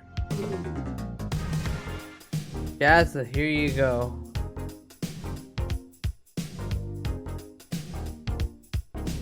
The Tech War game was conceived when a branch of publisher Intracorp called Capstone Software was asked by Universal to produce a game based on the television series. And when we researched that, we found that Intercorp was the best company to handle the Tech War game. Far be it from me to call bullshit, but I don't think that's true. I think Capstone was chosen because they agreed to produce it on the cheap, but that's just my guess. Capstone did not have much of a reputation in the gaming world. What they were known for, if anything, was publishing notoriously bad licensed games for MS-DOS. Wayne's World, Home Alone, the Beverly Hillbillies. Oh my god, the Beverly Homie the Hillbillies? Clown, Has a, what like the the fuck? In Living Color sketch. Let's get something straight, kids. Homie don't play that? Clown, but he don't make a fool out of himself. Who are these games for? Homie don't play that. With that in mind, I suppose it was fate that That's Capstone weird and Tech that War there's would a eventually Homie D find each clown. other. This dark union produced a game which would go down in infamy and is Wait, is often it cited as one of Homie the crummiest Duh first-person Clown or shooters Homie ever D made. Clown? With all of that said, let's take a look at Tech War with an open mind, In see where it Living fails, and find Color. out if perhaps it has any redeeming qualities. Oh my god, it is Homie D The Clown. game opens up with the intro from the It's a television One Piece series, but character. very, Holy very shit. compressed. And prepare to witness the technology of the future today in Tech War, the game of CD-ROM. I am CD-ROM. fuck do you mean they made a fucking goddamn Trump Castle simulator? This has nothing to do with Tech Wars. This is just ew. Ew. You know his casino died, right? Same company? Prepare Yeah. to bear witness, Bill. When the game begins, oof, we're Trump, gonna the need only a guy to bigger bankrupt a Pentium. casino. The game opens up just like the show, with Jake being taken out of cryostasis, and once again, we're in space. Just pick a damn time period, 2044, 2120. In the comic books, it's 2092 and then 2020 a few issues later. One of the authors wrote, "We're gonna level with you. We don't know when it takes place, but quote, for now, let's all sit back and enjoy Also the made a Bill continuing and Ted game. adventures These of Jake people made a lot Cardigan." of stuff. Don't Churn out patronize Slop me. and The game features get as William many Shatner IPs as you giving can. him directives, Continue to and churn I out love Slop. that they chroma keyed him over top of the Tech War logo instead of, oh, I don't know, Bascom's Detective Agency or any vaguely futuristic setting. It's like he transcends physical space and we need only you to know it's exists Tech in War. Tech War. We've got a big problem on our hands. A group of cyber villains are conspiring to send tech through the Matrix, creating a generation of digital addicts. Not the We need Matrix. to enter the Matrix to stop this from happening, I but didn't to know do the so, magic we of need saying 7 it. Matrix keys from 7 On Tech your year Lords. 20X. You can Yes, choose which yes, target yes, to yes, pursue yes, in a 20XX level is select always screen a that good one. defies expectation. Wait a minute, Marty Dollar, the iPod guy? Why is he a Tech Lord now? All of the Tech Lords are based on characters from the TV show, making this at least a half-assed attempt I to follow always the like source how material, the I guess. X-Men used Sonny to do it Hokori's erstwhile death in by the electrocution not-too-distant notwithstanding. future. Yeah. So you pick a target and the game begins. It's Enough of a first-person vague thing shooter, to not but give it's you so much exact more than date, that. but your gun is holstered branching by off default point. and you're surrounded by non-hostile NPCs. Distant future could Seems be like a good anything. chance to It could be explore. a couple decades, could be a century. Normal things are happening. I can in see- Tech I War can right see now. why this is Ah, yes, the a Blade Runner to fantastic TJ Hooker FPS. to Lynchian Nightmare pipeline is in full effect. I see. Oh, what El now? Generico. Why is the security guard trying to kill me? You saw it was self-defense. Within each level, Jake, at least I'm pretty sure he's Jake, explores the environment, fights enemies, and finds key cards which are used to hunt down and dispatch the area's Tech Lord. Pretty standard stuff for a first-person shooter, but Capstone wouldn't have been content with the bare minimum, so they decided to not even do it. Instead, blazing their own trail, shaking things up with their reimagining of the formula. Before digging into the details, let's get a picture of what the FPS landscape looked like at this point. While there had Doom? been a few other first-person shooters leading up to it, the release of id Software's Doom in 1993 and its subsequent popularity created a veritable gold rush among What developers is this, like looking to replicate its success. 96, As such, the 97? phrase first-person Maybe shooter 98? wouldn't really enter the gaming Yeah, your lexicon option- until years your later. competitions. Instead, most people referred to these Doom, games Duke as Nukem. Doom clones. Most games followed Doom's formula without much deviation. This wasn't just a creative decision, it was also one born of limitations. There just wasn't much the average programmer could cook up beyond a maze-like Listen, environment we full can't of use monsters. two sticks. That's Objects too like complicated. key cards and switches to open doors added an element What do you of mean puzzle one solving looks and and the other exploration. moves? But No, without no. great level design, this Move your whole formula body would there. become stale quickly. This is what made the build engine such a big deal. Well, id was working on the Quake engine, which would act as the next major iteration in 3D gaming tech. A programmer by the name of Ken Silverman was working on an engine of his own. This engine, called Build, would go on to power some of the absolute greatest games of the 1990s. It was Don't something of shoot an the intermediary TVs! step between the 2.5D graphics of Doom and the 3D of Quake. Notably, the engine focused much more on interactivity than either of these games. That, and its ability to render environments which were much more geometrically complex than Doom, gave projects made in the Build engine a reputation as having some of the most inventive level design in the industry. To this day, games made on this engine, like Blood, are just a delight to play, not only because of how wildly creative each level can be, but because of how smooth the movement and gunplay is. Quake may have outclassed games like Duke in terms of raw visual fidelity, but the latter game's levels are just a pleasure to explore over and over again. I think it's safe to say that the Build engine games are some of the all-time genre classics. Except for all the ones that sucked. When talking about the build engine, discussion typically centers around a few different games: Duke 3D, Blood, Duke 3D Shadow is the first Warrior, one that and comes more to mind. recently, Ion Fury. Underneath those, you'll sometimes hear tell of the less beloved build games, stuff like Redneck Rampage or Power Slave. What do The you original mean? version, There's that such is, not the a vastly dedicated superior following Saturn to version. Redneck Finally, Rampage. with a substantial power gap, you get all of the other shit. Extreme Paint Brawl, Nom, WW2, GI, and would you believe it, William Shatner's Tech War.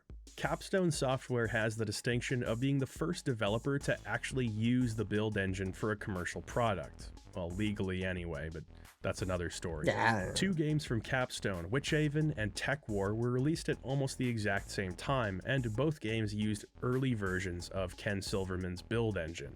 I find this all worth mentioning because it gives us some insight, not only into why Tech War does things so differently, but why Capstone felt the need to do things differently at all. Spinning swords When look making like levels the and designing the basic Tech Lab gameplay, movie. having an episodic structure like Doom was the obvious choice. Instead, after choosing a tech lord to pursue, you begin each level at a subway station. You can see the different explorable areas on this beautifully designed subway map, which uses the Microsoft system typeface to glorious effect.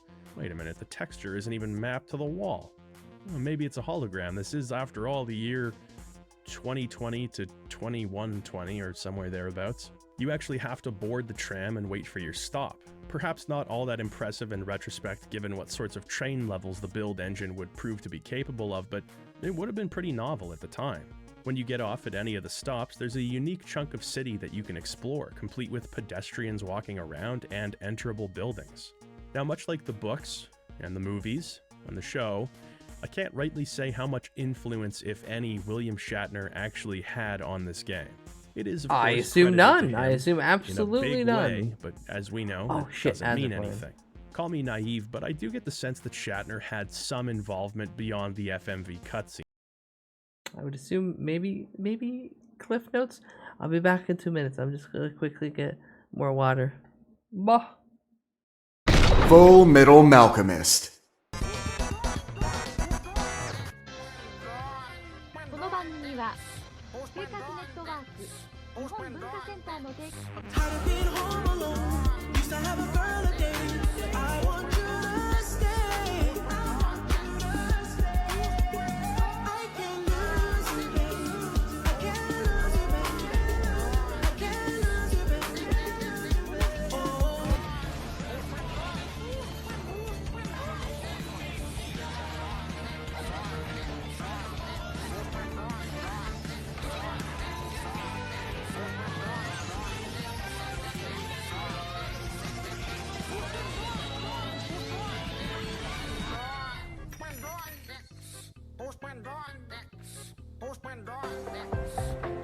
What an amazing place to have a restaurant. Smack bang in the middle of Los Angeles. The Burger Kitchen. Hello. Can I take your order? Obviously, I'll have to go for the award-winning burger. Daring today, aren't we? 1 Krabby Patty, extra onion. 1 current Johnny. Whatever. It's like something out of a fucking pig's trough. But, sir, there's gotta be something I need to improve on. Do you know your biggest problem? Will always be the downfall of your career. You're full of fucking shit. What? Every time you got fucking something wrong, you give a bullshit fucking excuse. Well, right now, I'm fed up with your bullshit excuses. You dirty pig! Is this an ego massage for you? In a cosmic sort of way, yes. Seriously? What's funny now? What? It's just an ordinary Krabby. Fucking oh, raw! my goodness!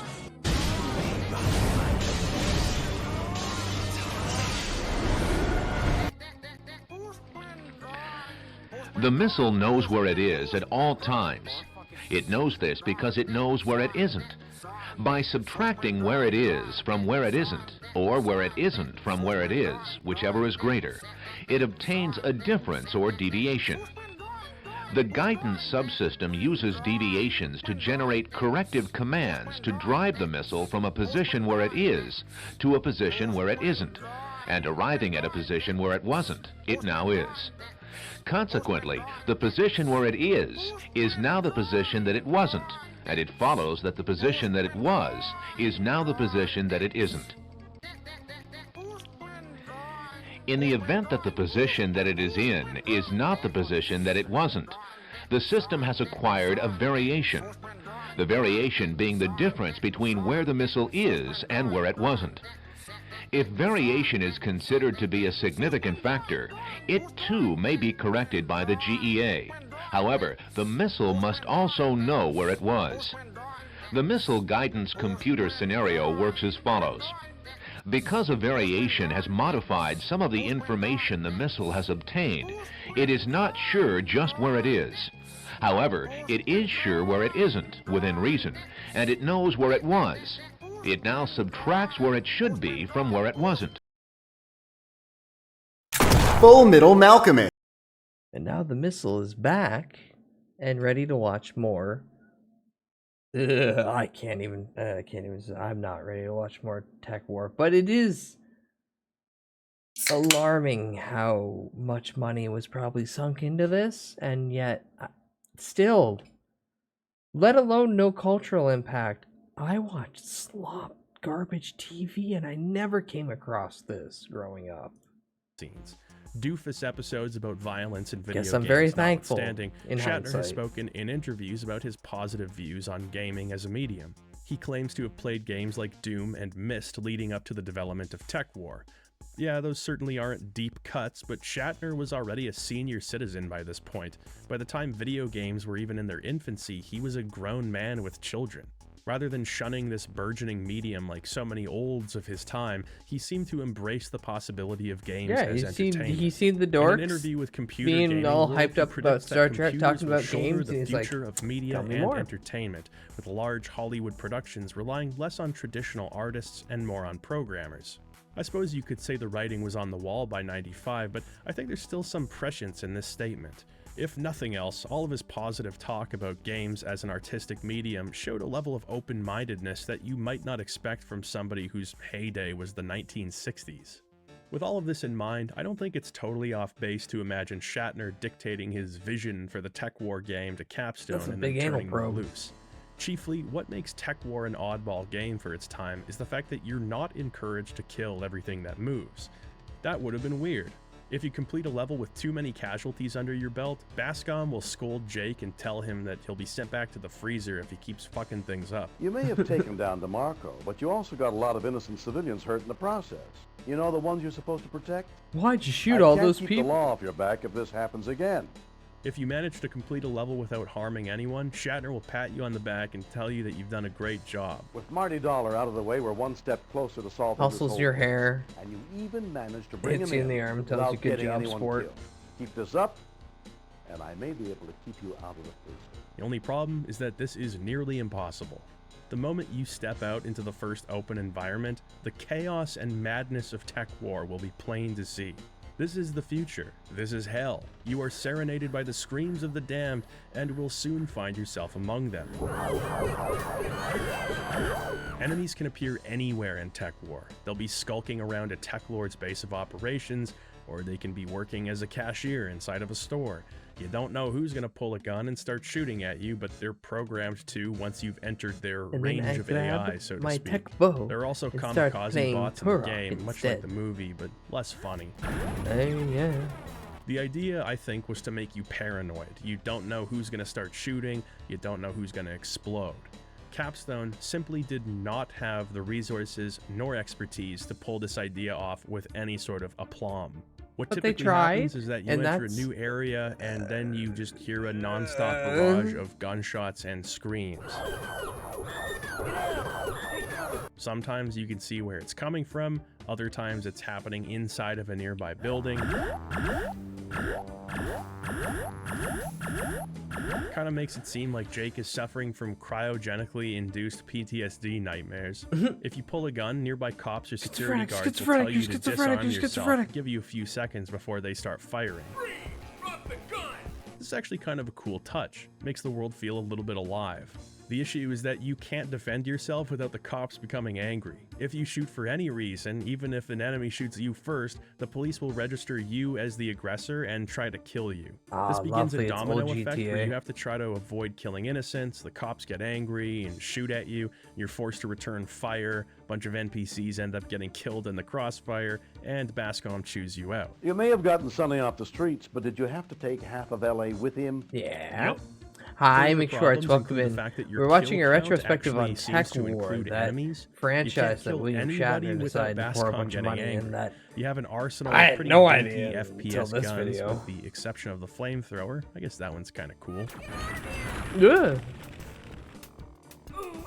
It's no flare gun. Build Engine had some cool features.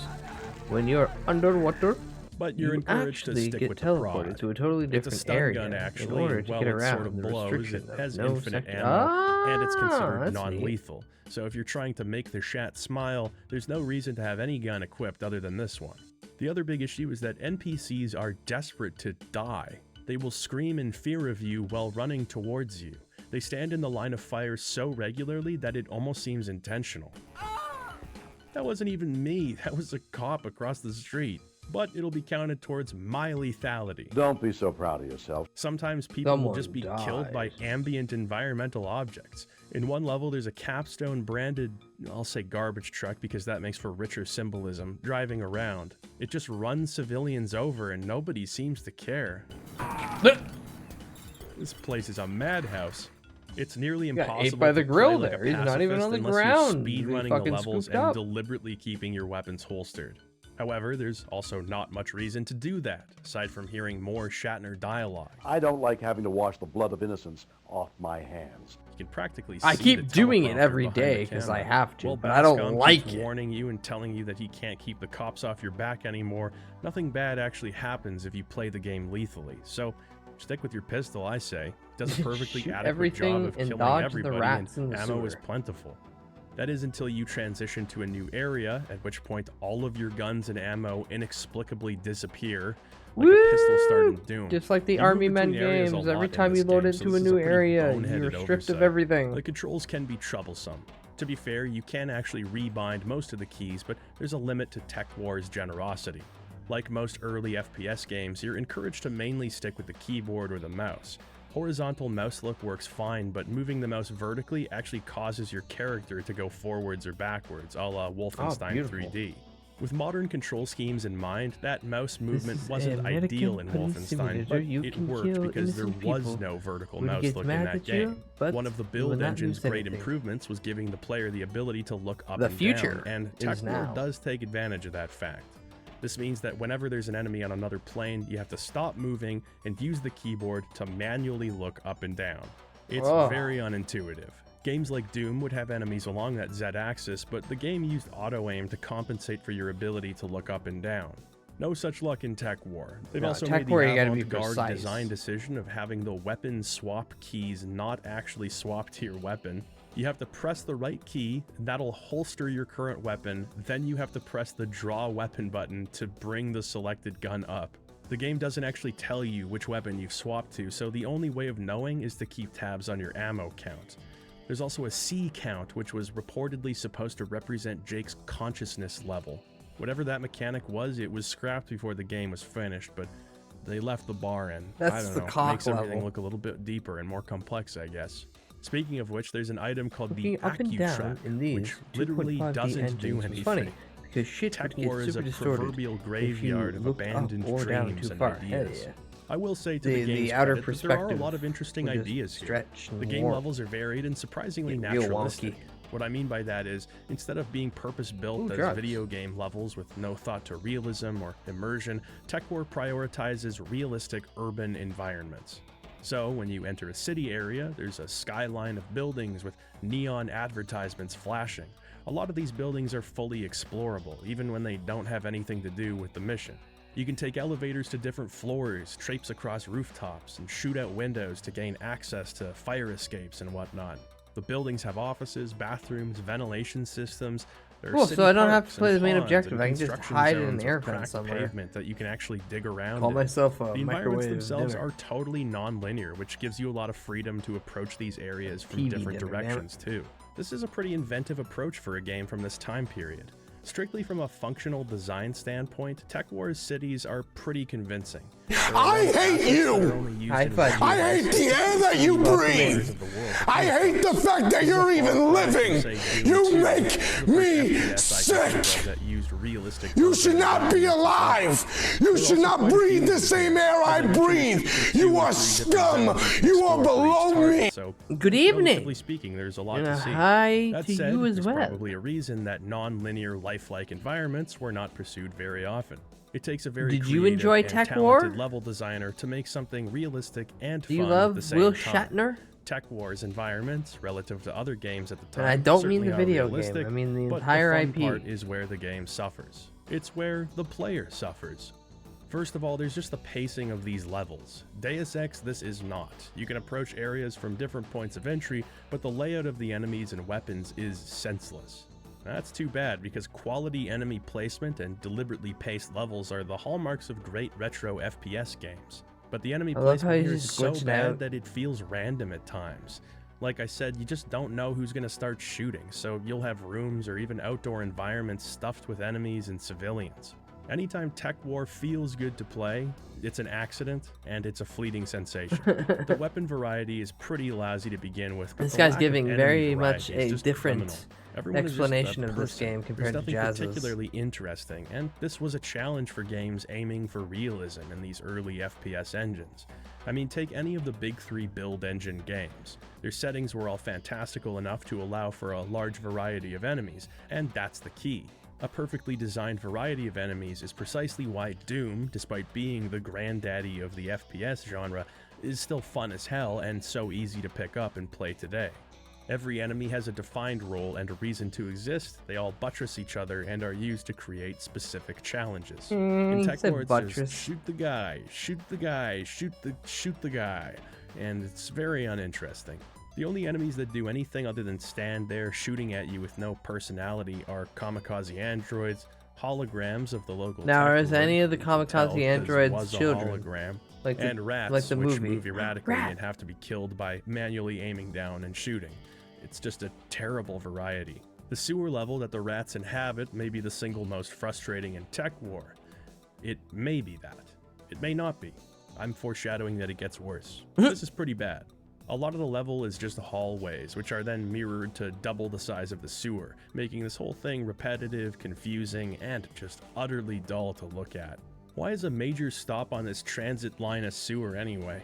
You may think the sonic environment of Tech War can't get any worse than the endless screams I showed you earlier, but I think the sewer probably takes the cake. Wow. They just let you get down there. I don't even understand how it's possible to make something sound this bad. Just have a looping sound effect propagate from the water. Instead, they make water a one-off sound that can trigger for any reason, which means it overlaps to the point where your speakers are just blown out. I spent a lot of time here, fruitlessly I might add.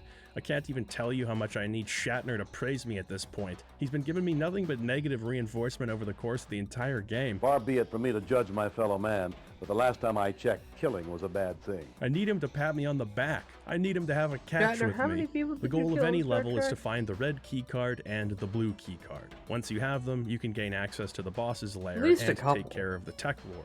You aren't given much by way of direction, but honestly, as long as you're thorough, it's not hard to find what you're looking for. Tech War certainly seems like the kind of game that would hide critical key items behind invisible walls and trap doors, but thankfully, the number of secrets in this game is limited. This usually isn't a good thing for classic FPS games, but it is good for Tech War. Another interesting thing is that you're actually given multiple ways of acquiring key cards. You can either find them in preset locations by exploring the level, or you can hunt down an enemy who will drop that same card. This, combined with the open-ended environments and the player being able to choose their target, gives William Shatner's Cruelty Squad a degree of non-linearity that wouldn't have been common. Unfortunately, this also means that actually finding the key cards is mostly a matter of blind luck. You just have to walk around everywhere, opening every door, looking behind every hope for the couch, best. and shooting every enemy, hoping for the best. There's a headache-inducing pattern of nonsense that you have to become accustomed to if you actually plan on getting through this game, and and sometimes even learning to embrace it isn't Unironically, it's enough. giving me the same vibe. Clearly not the same visual. Speaking Not of the same visual headache-inducing, I style, but suppose I still should the acknowledge same game's visual vibe of design. It's all dystopian over the place, and annoyance. few of those places are good. I will say there are more geometric objects than you might expect, things like revolving doors, gas pumps, vehicles driving around, and awkwardly snapping to new positions when they're turning because the planes they're comprised of have to be redrawn. There's a boat driving around at the beach. That's kind of fun, that's kind of zany. You can even go for a cruise. The visual design of some areas also have a certain amount of care put into them, like water leaking through the cracked ceilings of abandoned subway stations or graffiti being sprayed all over a building downtown. I have to say, there are some segments of the game that would be reasonably atmospheric if the rest of the game didn't undercut that at every turn. Tech War's biggest problem is that its visual design is just not held together by any common thread. Obviously, the people are digitized actors. I have many problems with the game, but this isn't one of them. I love corny, digitized graphics in mid-90s CD-based games. I've made several videos on the subject at this point. I recognize for all intents and purposes that it looks bad, but to me, it's a glorious time capsule. Beyond simply striving for realism, it's a style that still can't think the really worst be recreated in a is modern VR way, Cruelty and Squad. indie devs don't seem all that interested in recapturing it, so it's just brutally of its time, and I take a shine to that style for this first-person reason. Cruelty Squad. Tech War's bigger problems are its texture work and its I didn't lighting. even play that. Now, I the build watched engine someone was play that capable and of some heard. really impressive lighting. As a matter of fact, it's used to great effect in games like Duke 3D to not only enhance the moodiness of certain levels, but affect the gameplay as well. Using lighting, you can differentiate rooms and draw the character's eyes to critical points of interest. The lighting in Tech War It is serves on to the do list. I nothing have other to than play bring it out all for of the Jingus. garish Rip in detail peace. in the game's assets, and it's hideous. The textures are stretched and manipulated in ways that render them unrecognizable at times, and so busy that you start developing eye strain at others. With a cyberpunk game, there's many an opportunity to fill the environment with bright fluorescent colors, but Tech War is oddly attached to its browns, grays, and whites. Yeah, they're I the can't believe I'm best. saying this, but they probably should have used the TV show as a visual reference. The mapping is also awful, with textures just abruptly being they cut used the off comic and books, and repeating then in they're ways like, that yeah, but we don't one need may all that generously color. describe as amateurish. Hi, Nikki. Hi, Nikki. I did Welcome already in. say hideous, so I guess there's no point in taking my playing clothes coy off. now. Star Wars Dark Forces released the same year as Tech War, and it's a great example of a game aiming for a similar style of futurism on a similar game engine that just looks way better. The texture work is cleaner. Dude, done Almost right. every panel For a and moment, sprite I looks thought like you do an pixel ultra art. kill. The What do you details mean? never thought mar I the was doing clarity of ultra the kill? image. Perhaps most importantly, colors and lighting are used to guide never the played player's Ultra Kill attention before. across the game levels, and they make each room or hallway feel Wow. unique while still being bound by a unified style. Tech War, in comparison, is just thoughtless. Ceilings, walls, and floors look like rasterized photographs that were slapped together rather than elements that were carefully designed. If you stop and look, there's almost not a single frame in Tech War that doesn't have something wrong with it. At its best, you can appreciate how ambitious some of these levels were for their time. God, but he for the says most that now, part, and it's I'm just noticing a like the mess barrels of even visual like and auditory leaned a little bit too incoherence, forward where you than they have should no be. idea what's happening, where to go, or why you're taking damage. Now take every complaint I've made about Tech War, the bad controls, the poor shooting mechanics, the garbled visual style, the ear-splitting audio, the poor level design, the aimless wandering, what have you. Take all of those complaints and multiply them by 684,000, and you have what Tech War refers to as the Matrix. Oh no. Once you've defeated the 7 Tech Lords, you are allowed to enter the Matrix, Tech War's final challenge, at an FPS level so unbelievably bad that I struggle to avoid the trappings of the angry reviewer. It's a piece of shit. I don't like it. Yeah, I don't like it. Exactly.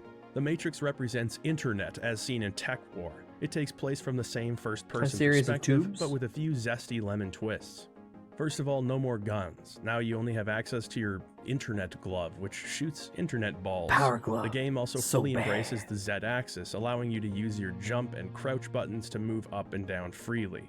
In order to complete the Matrix and defeat Internet, you must complete 7 separate zones, decrypting the Tech Lord's key codes and finding the location of the Tech Mastermind. Gather For the first 7 time Dragon in this Balls? channel's history, there is a game so holistically awful that I am struggling to approach an explanation of it, but I'll try. And if you're photosensitive, I'm begging you, please either listen to this as audio or skip to the next chapter of the video. I can't even imagine what this is going to do to you. First of all, there's the visual design. The Matrix is smash your unhinged, face but against it's the screen, also so if malicious. you do Repeating have psychedelic any patterns issues, are deliberately they used trigger. to disorient you, to make you unsure of what's a traversable space and what's an invisible wall, and there are plenty of those. This is especially bad in the sections with wireframe graphics, which make System Shock 2's ending section look like the silent cartographer in terms of quality. This entire area is a violent assault on the senses, and nowhere is that clearer than with the flashing lights. Game is It making is my horrid. They couldn't help eyelid. themselves. Every section of the Matrix is subject to this Hurting a little aggressive bit. strobe light that you just have to shield your eyes from. The whole thing Like, is a kaleidoscopic nightmare that They weren't reads wrong like when some they sort said of Cruelty MK Squad Ultra ass trigger. game. I'll take the high road here. Oh, and say yeah, there are definitely occasionally Cruelty some Squad cool ass game. ideas. The way certain concepts are visualized, such as the areas infected with a virus being covered in diseased biomass, or literal firewalls preventing you from moving Literal forward, they're kind of firewalls. clever, and show that this section wasn't just an asset flip. There are moments where I can see what they were going for, but that's about as charitable as I can get here. Even if the graphics weren't so hard on the eyes, the gameplay here is just dreadful. Unlike the rest of the game, which gives you several different ways of moving forward, in the Matrix, you have to unlock doors in a sequential order. Each of You the 7 do it different in the levels is a steps we labyrinth, demand, a hopelessly or you confusing, don't do anything at trap-laden all. labyrinth, where your goal is to find a switch which unlocks the door to a switch which unlocks the door to probably another switch which unlocks the door. Please God be the final switch, and then you finally get to your goal. In between these switches are teleporters which take you all around the local area, and sometimes an entirely new one. If you accidentally take the wrong teleporter, the wireframe surrounding it locks you out, forcing you to restart the previous area from scratch. Oh, which put the means gun you in have my to go mouth. through all of the other areas to start again. So I say, just start a new game, you're screwed. These maps aren't designed to provide a fair challenge. They're designed to confuse and annoy you. Hey, this one's kind of funny, actually.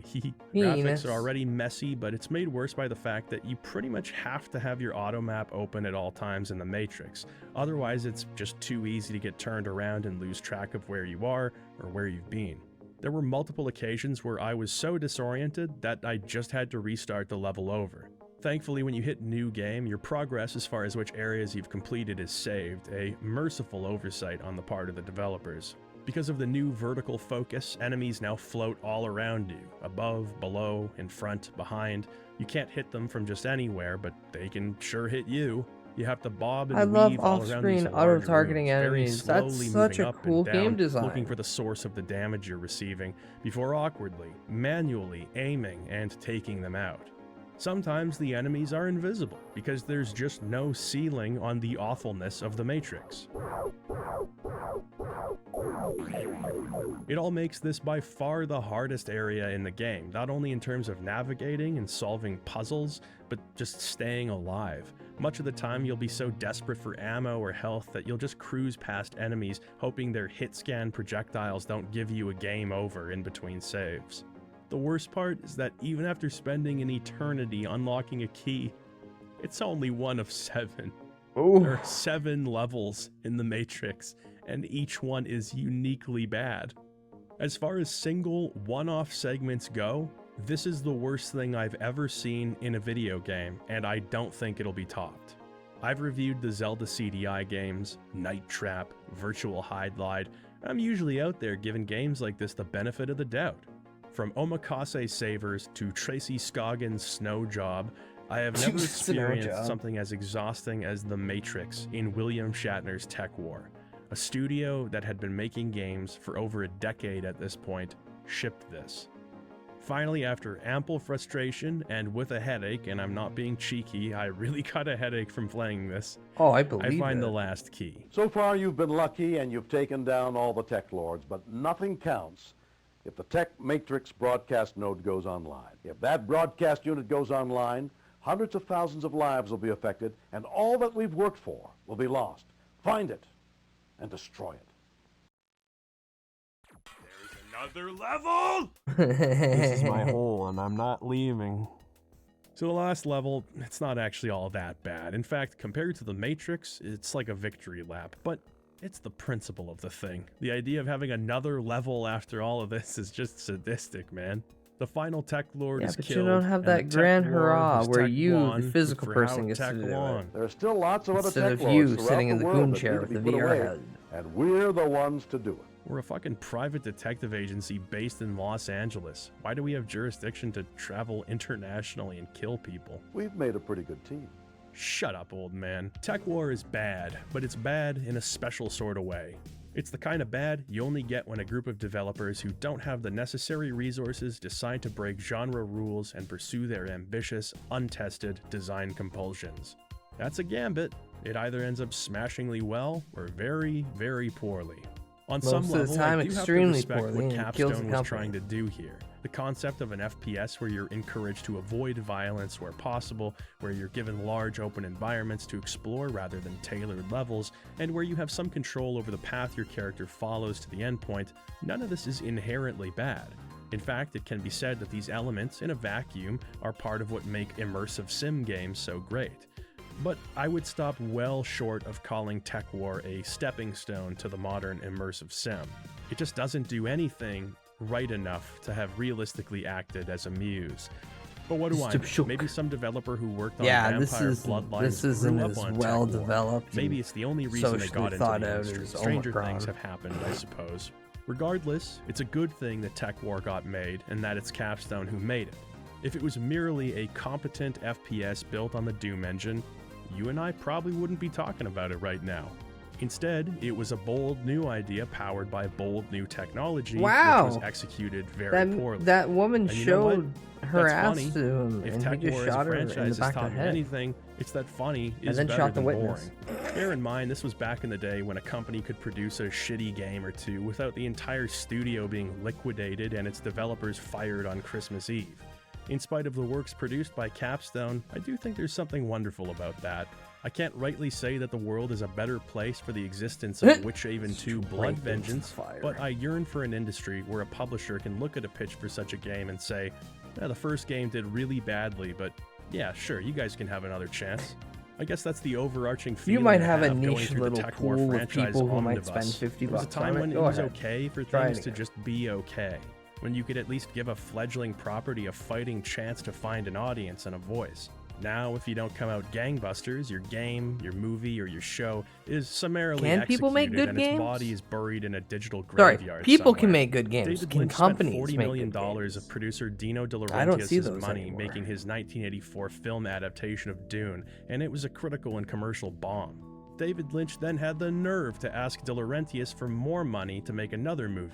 And you know what he said? He said, "Okay, David." And then David Lynch made fucking Blue Velvet. Artists and craftspeople And then only because get of better Blue when they Velvet, have we chances got to Hannah improve. Montana. When the environment for that becomes unsustainable, everybody loses, including the people with the money. Now, Capstone didn't produce Blue Velvet, they produced Witchhaven 2, but hey, you don't know until you try. I guess what I'm trying to say is, we need more tech wars in this world. We don't want them, but I think we need them. Maybe not the Matrix part. I opened up this video with a question. How can such an expansive multimedia franchise have zero cultural impact? That was a little hyperbolic. Tech War was worth a Simpsons gag at least, and I mean, 500,000 Oh my God, it's right books there. sold, highest rated TV premiere in basic cable history, 2 different comic book series. Tech War had its moment When in the you make sun, there's the no game doubt. cheap There was enough, just no then reason to send it carry out it on with us cheap into the CDs future. and cereal That's why it boxes, seems to right? have never been Good. relevant. Perhaps ironically, in light of Tech War's focus on the net, it was the product of a time when collective cultural experiences were shared offline. Now that we're plugged in, such experiences can seem like artifacts we're unearthing rather than yesterday's record-breaking televised entertainment. Not every work needs a subreddit or Discord server devoted to its worship in order to have justified its existence. The video does game help. has certainly had the longest cultural Hold on, it does lifespan, help, and it's easy though. to see why. Video games are often associated with younger generations, more online, more connected, more apt to share their interests, such as weird FPS games with gaudy digitized graphics. A curiosity from a different time in gaming history, Tech War the video game endures, almost exclusively as the butt of jokes, but remembered nonetheless. The books, the movies, and the TV series haven't exactly stuck in the cultural consciousness. Even in William Shatner's autobiography, which covers the breadth of his career, he barely mentions Tech War. Outside of the game, the franchise straddles that line of forgettability, just competent enough to not be entertainingly awful, but not quite good enough to be memorable.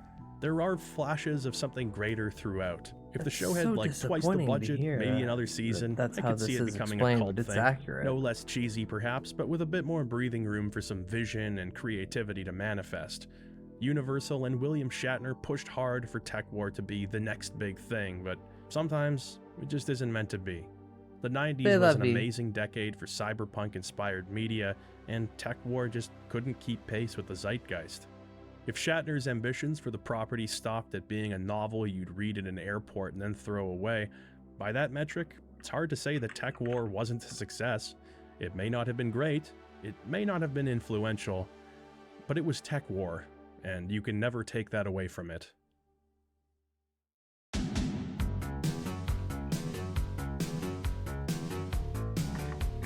Marty Dollar's out of the way. I don't like that I have Tech War knowledge in my head now, but keeps rising, and it's harder and harder to justify. I understand the Simpsons We're not joke the killers. through it. They are. Try to remember So that. just watch TNG or Columbo. Got it. Yeah. Mostly watch Columbo. You may have taken down DeMarco, Actually, watch but you also got a lot of innocent civilians hurt in the process. You know the ones you're supposed to protect? I can't keep the law off your back if this happens again.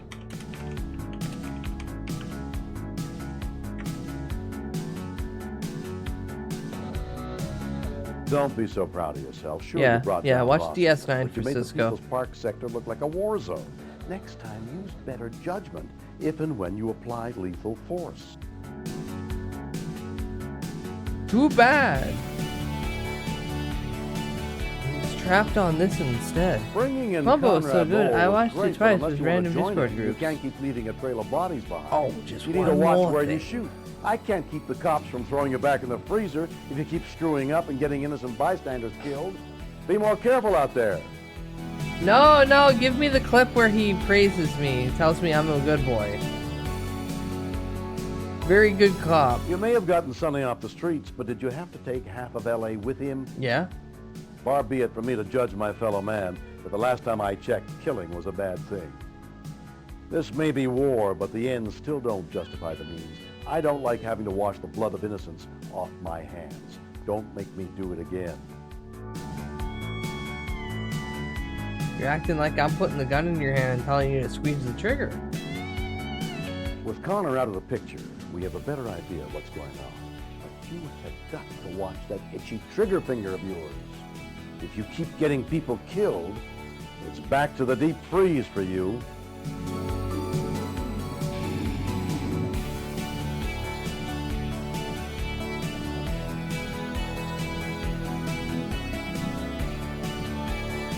You gotta watch like the first 3 episodes on an off day. Yeah. I much would rather dig up old Canadian television that I watched in my teens and try to see if it holds up to my barely clear, super foggy memories of.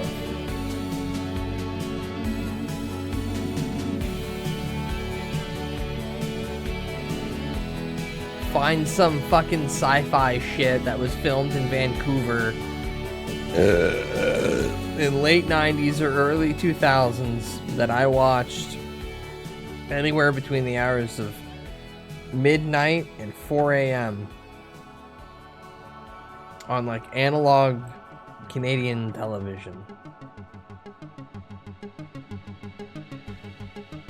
Or we could just watch The Outer Limits. Please stand by.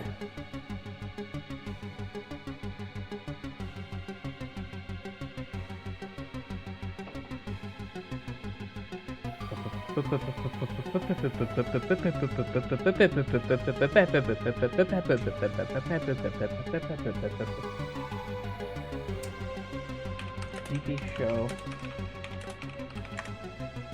Where is it?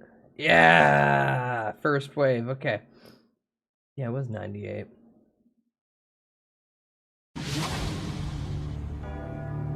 In 1564, Nostradamus predicted the destruction of Earth in 3 terrifying waves. The first wave is here. My name is Cade Foster. These are my This journals. show was so stupid. They killed my wife, framed me for murder. Now I run, but I don't hide. With the prophecies of Nostradamus as my guide, I seek them, I hunt them. I will stop the first wave. TLDR, a man who used to be really good at burglary and spent time in jail. First episode is introduced as just being a master locksmith, and he's just demonstrating how good a lock is, and he's basically the guy that another company hired just so they could be like, look, this lock is so good that even this guy, known criminal for breaking into a bunch of places, can't get into. And then one of them's just an alien, but he doesn't really know, but they're just an alien among them. And then he gets kidnapped, and then he gets put through one of those weird fucking experiments. And then he escapes, and then runs into a dude who is just crazy in an RV, living off grid, following the predictions of Nostradamus.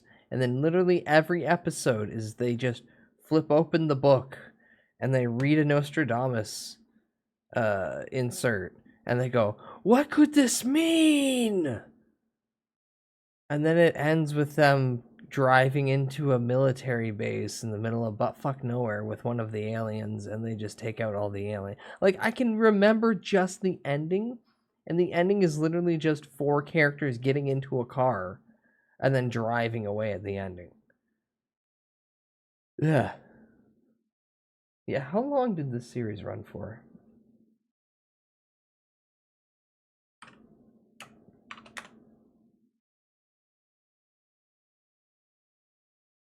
The Fugitive meets X-Files. How many seasons? Crazy Eddie.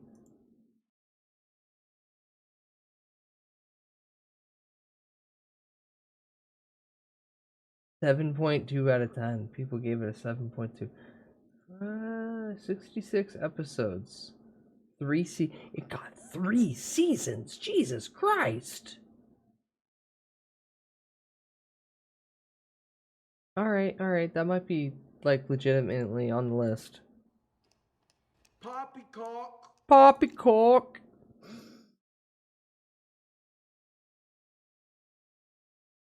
Chat, would you be disappointed in me if I died early because I started early? Because I'll be honest, if I stay up any longer, I'm gonna pass out on stream, and I don't think that's... Can you do that? No, you can't do that if you're heavily intoxicated or anything, and then they look at that as abuse. If you just pass out on stream, they'll be like, "Oh, poor little guy, he's tired." And then they'll slap me with a, you didn't put yourself in the proper channel category code. Ban him. Ban him now. Spin the wheel, smile. How about I do more wheel spins in the direct future? But for now, I crawl in bed and die. Because my eyelids are getting heavy and everything's getting woozy. But what does this mean, streamer? It means you get a Sunday stream. You get a Sunday stream. Because I did movie yesterday. Technically it is yesterday now. For me anyway. Yeah. Off Kai's coming up, not the week we're about to enter, but next week, right? Okay. Expect many thing happening then, because if anyone's here during, I will also be here, because I'm not going to America. Lots of sun, welcome in. Hi, what's going on here? The end. The end of all things. But currently, the end of stream. as I'm getting very eepy because I got up very early today. And so I will be crawling in bed now for at least a small nap. Ah! Who's on? Who's on? Who's on? Let's scan your channel real quick. Are you gonna be done? Maybe. I'm going to off Kai. I'm going to end VTubing while I'm there. Good luck, soldier. You watched a long movie because of the wheel, and now is EP. No, Zarkodia. I passed out yesterday at like between 2 and 2:30 a.m. by sitting on my chair, which was a mistake. And then I woke up at 8 a.m., which is never a thing I do, because typically I go to bed at early at 8 a.m.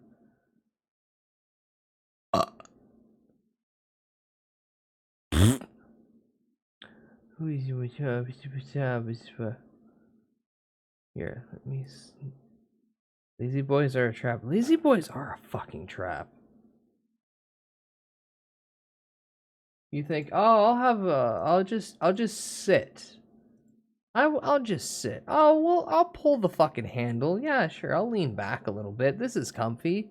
I get my legs stretched out, and the next thing you know, 4-5 hours went by.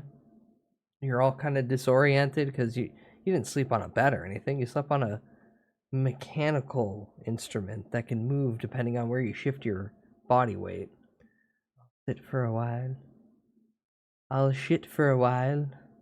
And then a loose feeling in my legs. And then when I try to stand up, I fall over and I go, ah! And I lay on the bathroom floor and look like Ricky Berwick.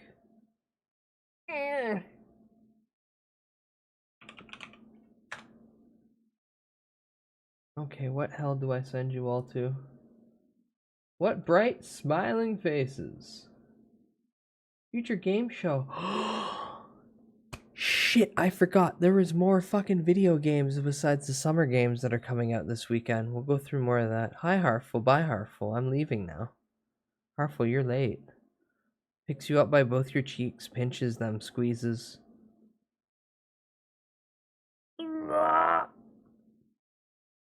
But you get Sunday stream. You get Sunday stream. I'm going to sleep all tomorrow.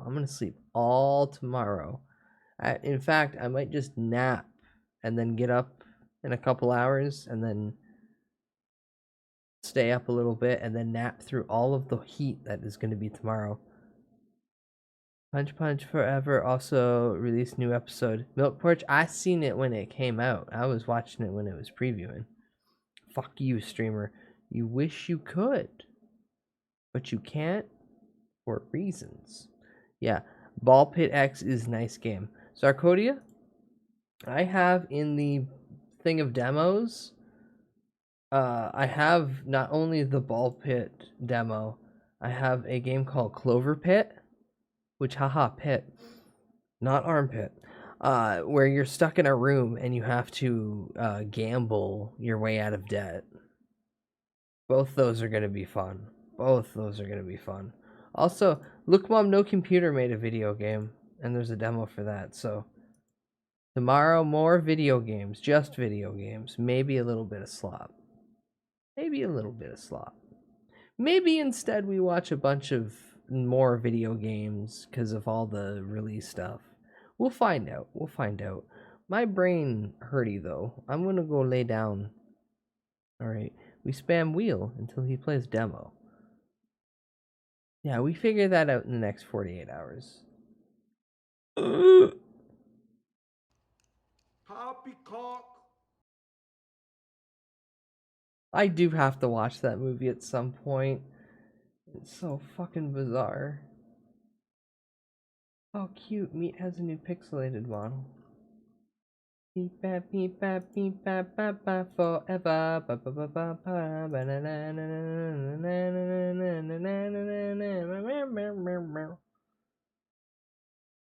Here, how long are you gonna be on for still? Are you almost done?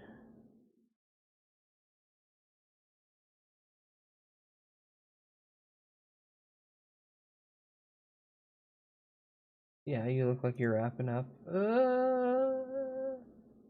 And I'm still dodging all Deltarune and Night Rain streams. So if I see a stream with either of those, I'm gonna just be like, nope, nope, I'm good.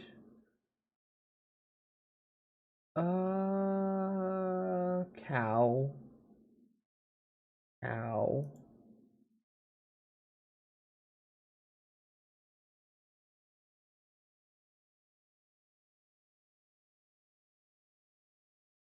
Okay. Alright, Oya. Oya's in the art category, however, they're doing Apple review. No, cow does not go jammy. Cow does not go jammers. Okay, just say hi, smile. Just say hi, smile. Be nice. Be nice. I'm gonna go die in bed. Night, night, night, night. Like I said, I might honestly try to just nap. Are you sure? Oh yeah, that's true. Oh yeah, that's true. Hi, smile is the raid message that I approve, but at the end of the day, I can't deny your ability to type. I can only be disappointed at whatever you put in someone else's channel on my behalf. Wires. Actually, that's a good question. Everyone just spam lowercase wires. That's the raid message. Just wires. Okay. I will be back tomorrow. I will play demo of games. And then Monday, I think Monday we'll do Destroy All Humans too. Maybe even just a little bit of it. Maybe we just play like just the opening couple missions. Do something else. Oh, perfect. It's another we're raiding into a BRB. I love it. Okay. You all have a good time with Oya. If you wish, you can yell at me in the Discord how I'm a terrible streamer and that I don't do it enough. I know. I need the motivation.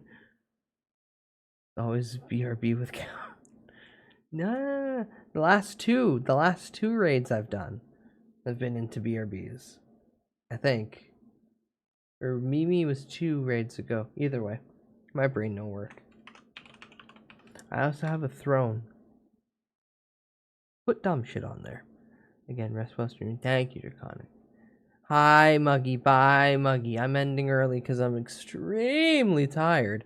But that means you get rare Sunday stream. So, all balance within the force, yada, yada, yada. I have socials as well. Follow the TikTok while you can, because I've already got 1 strike on it, and it's barely a month old. Can't wait for the second one, and then the eventual termination randomly. Oh yeah, and YouTube. Thank you all again for anyone who is just putting me on the background. The numbers go up. It's nice.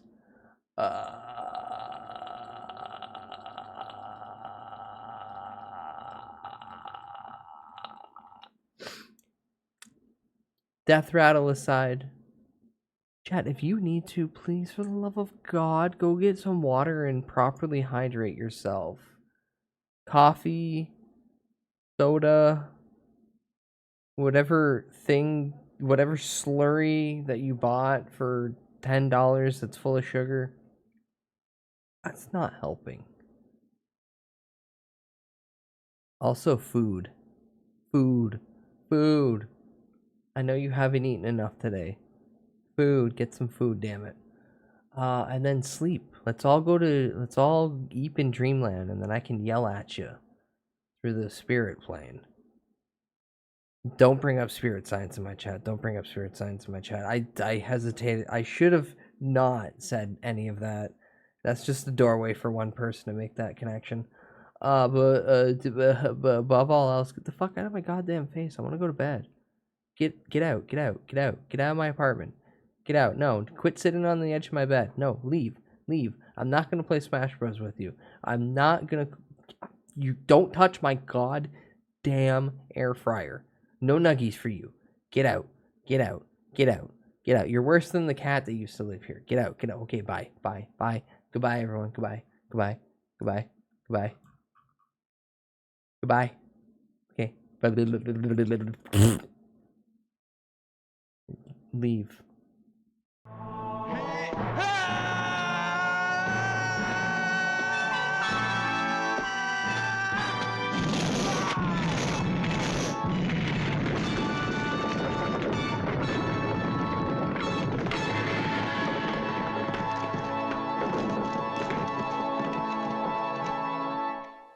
You're